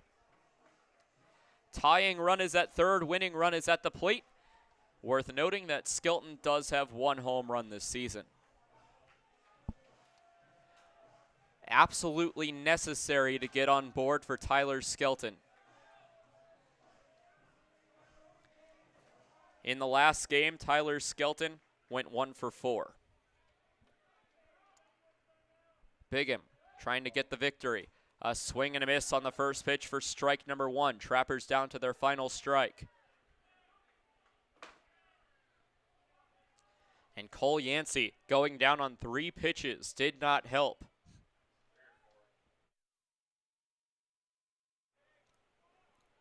An 0-1 count now to Tyler Skelton. Williams at third. The 0-1 on the way will bounce in the dirt for ball 1.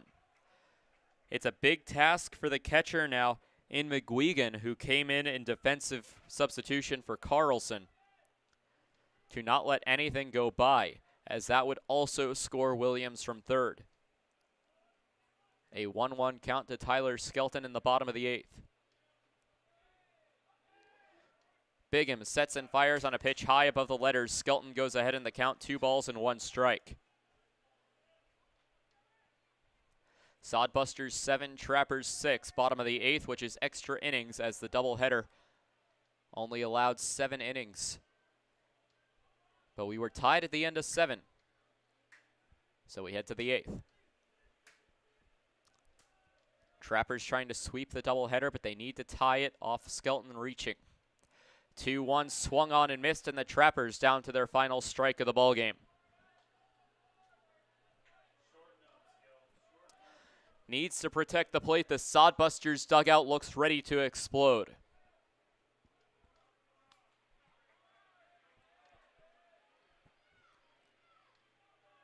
Two balls, 2 strikes, 2 outs, runner at third. That's the tying run in extra innings. Bigham trying to end it right here. Skelton waits. Bigham kicks and fires, and a foul ball will keep it alive for 1 more pitch.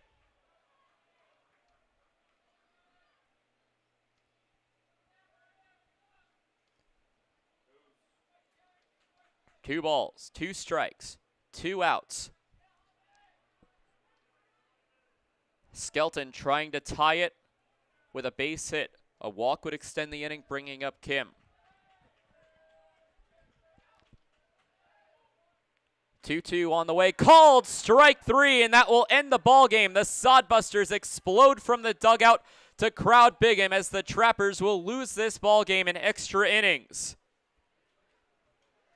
And it's the Cole Yancey strikeout that will come back to hurt the Pierre Trappers in the end, as Skelton called out looking. Final score, the Sodbusters 7 and the Trappers 6 in extra innings. They end up getting the victory and will look for the series win tomorrow. First pitch at 5:35, as the Trappers will look for the series split. We'll take a quick break and be back here for the Pierre Trappers post-game shows. We'll get you caught up on this game and the doubleheader and get you set for the series finale tomorrow. First pitch at 5:35 here from Hyde Stadium.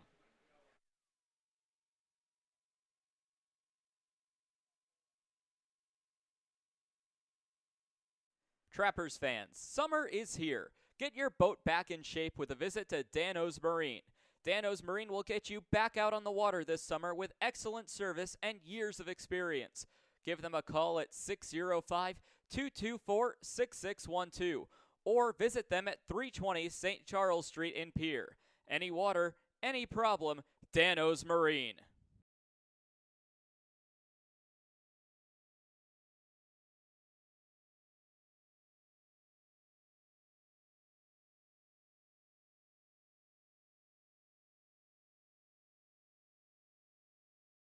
Join the Shell's loyalty program and never pay full price for gas again. Shell's loyalty members also get monthly specials for increased savings. Shell's doesn't just fill up your tank, but it also fills up your stomach with a variety of food and drinks. Become a loyalty club member today by visiting Shell's at 621 Sioux Avenue or give them a call at 605-224-6266. The Pierre Trappers are proud to partner with the Governor's Inn, the exclusive motel partner of the Pierre Trappers. Call 605-224-4200 for a special Trappers rate when you visit Pierre and Hyde Stadium. Whether you're coming for the best hunting, fishing, and outdoor recreation in the Midwest, just passing through, or coming out to the ballpark, the Governor's Inn is the place for you.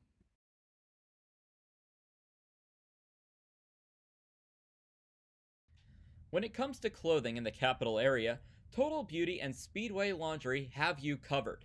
Speedway Laundry offers the fastest way to clean clothes, with free Wi-Fi offered while you wait.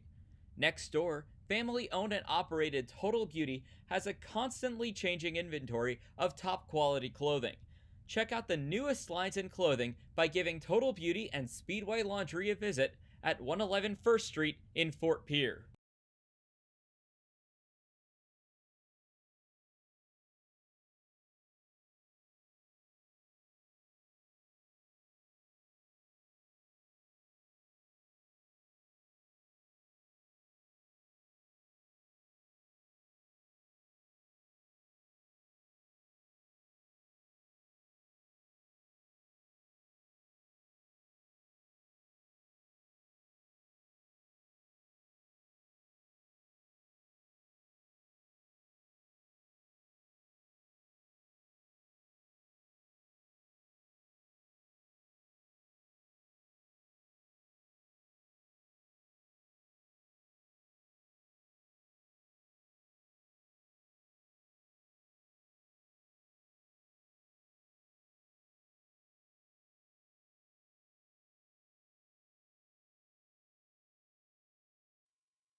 Back for the Pierre Trappers postgame show as the final score in 8 innings will be the Hastings Sodbusters 7 and the Pierre Trappers 6. In a game in which the Trappers started off the ballgame with a 6-0 lead. It was eventually a comeback in the second inning in which the Sodbusters put up 5. They tied it in the third by putting up 1. Then nobody scored until the end of regulation. The Sodbusters were able to get a base hit to put runners at the corners. And a base hit and the ending up winning base hit by Justin McGuigan drove home the winning run. There was a lot of confusion on that play as it was then confirmed that the runner at third and the runner at second in Monroe and Solis passed each other, in which case the runner is out, the other one was tagged out, therefore making it a double play. That stopped the bleeding for the Trappers in the top of the 8th. The bottom of the 8th comes up, and the Trappers bunt with Ty Stouse to get Richie Williams into scoring position. Cole Yancey comes up and strikes out on 3 pitches in a game and a stretch in which he has been struggling. And unfortunately for him, that continued into a crucial part of the ballgame.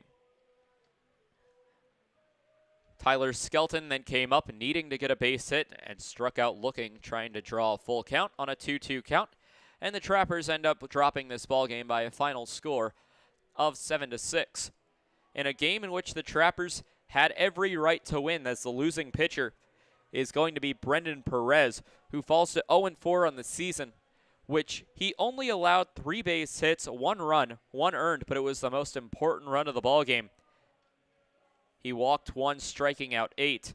In a game that Brendan Perez does not deserve to be the losing pitcher, unfortunately, that's how baseball goes sometime. Meanwhile, it will be Jake Bigham getting the win. He improves to 3-2 on the season. Final line score for the Hastings Sodbusters, 7 runs on 9 hits. They committed 3 errors. 6 runners left on base. The Pierre Trappers, 6 runs on 9 hits, 1 error committed, leaving 7 on base. First pitch was at 8:34, and the final out recorded at 11:31 for a game time of 2 hours and 57 minutes. The Trappers end up dropping this one and will look for the series split with the Hastings Sodbusters tomorrow. First pitch at 5:35 here from Hyde Stadium. You can also catch that game on the Pierre Trappers YouTube and Mixler channels to hear me again to call tomorrow's game. Taking a look at the final pitching lines, 8 innings pitched for the Hastings Sodbusters. They allowed 9 hits, 6 runs, 5 of them earned. All 6 of the Trappers' runs coming in the first inning, could not score after that. Hastings walked 3 batters, striking out 8. Meanwhile, the Trappers pitching staff, going with a 2-man crew in Cardoso and Perez, pitched 8 innings, 9 hits, 7 runs, 6 of them earned, walking 3 and striking out 14. The Trappers will fall to a record of 11-27 with a 2-7 mark in the second half. Hastings will improve to 11-29, improving to 3-7 in the second half of the season as they leapfrog the Trappers yet again in the second half standings in the Clark Division. These two teams return tomorrow to face off for one final time before the final series at the end of the season, when they will take each other on once more. One more time, your final score, Hastings 7 and Pierre 6, as they split the doubleheader. Pierre winning game 1, 7-5, and a 7-6 decision in favor of Hastings in game 2 of the doubleheader. Story of the day for both sides is that's baseball, and they'll have to play 9 innings tomorrow.